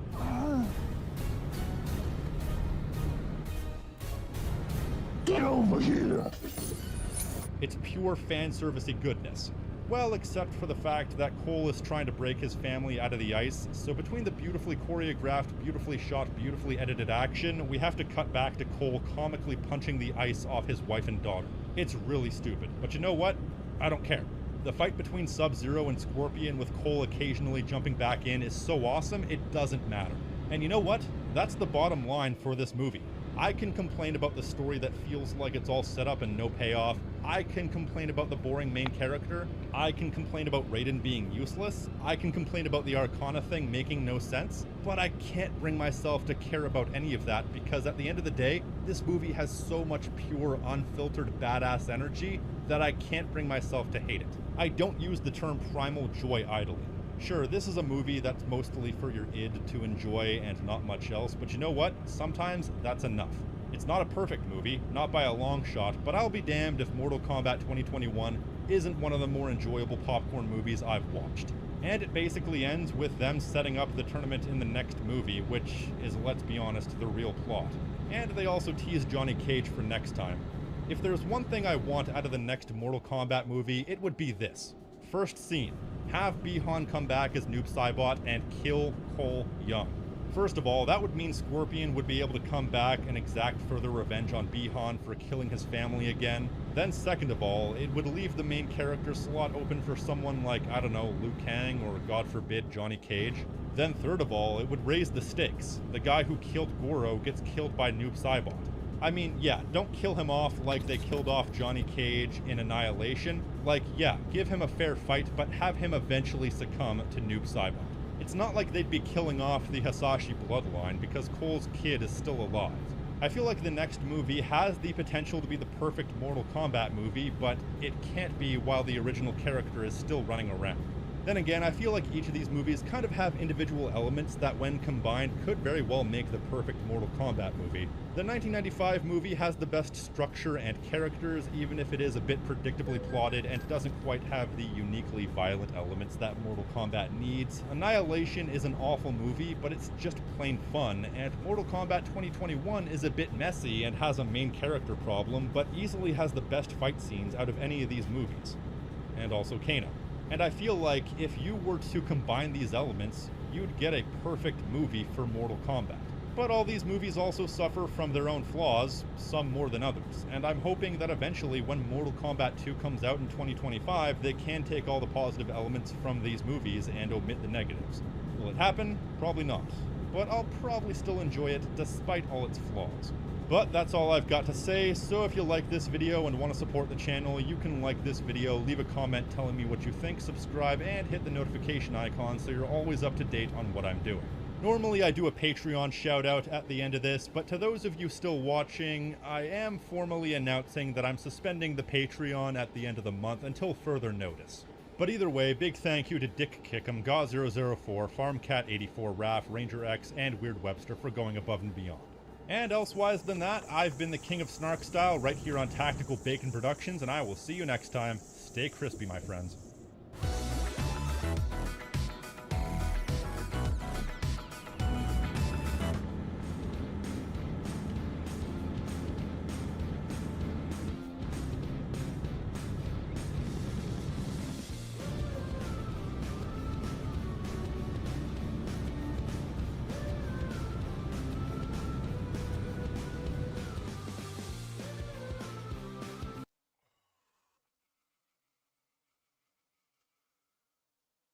Nah, I'm about to finish this. Oopsie.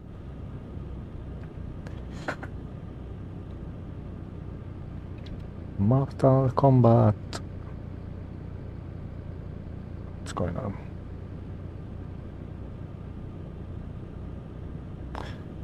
Almost there. 4 hours.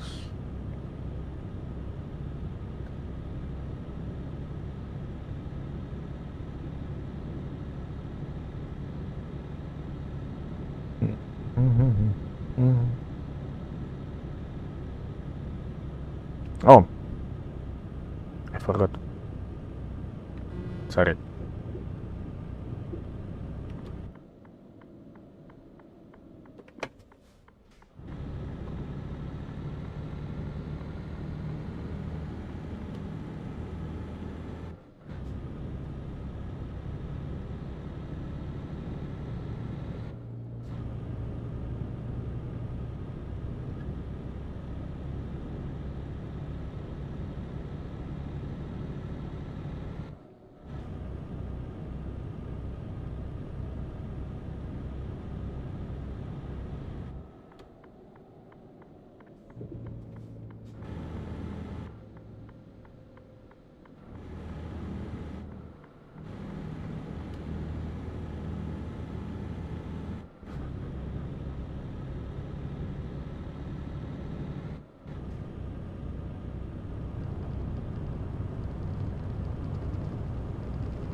Oopsie.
Okay, I have space.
Oof, reasonable.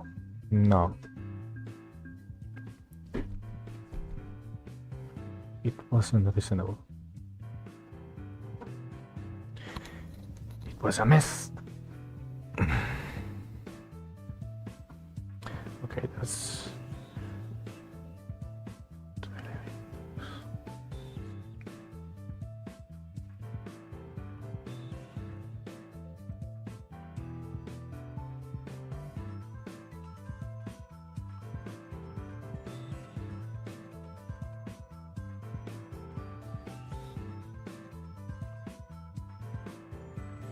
Wow.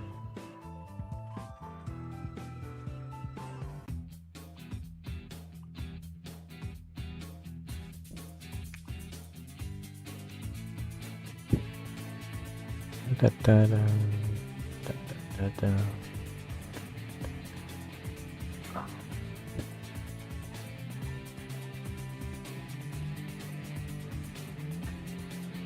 This is too much.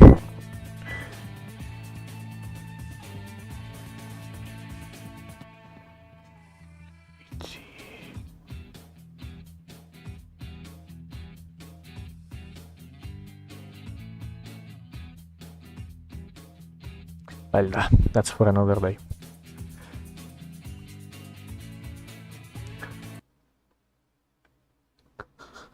Oh, bye bye.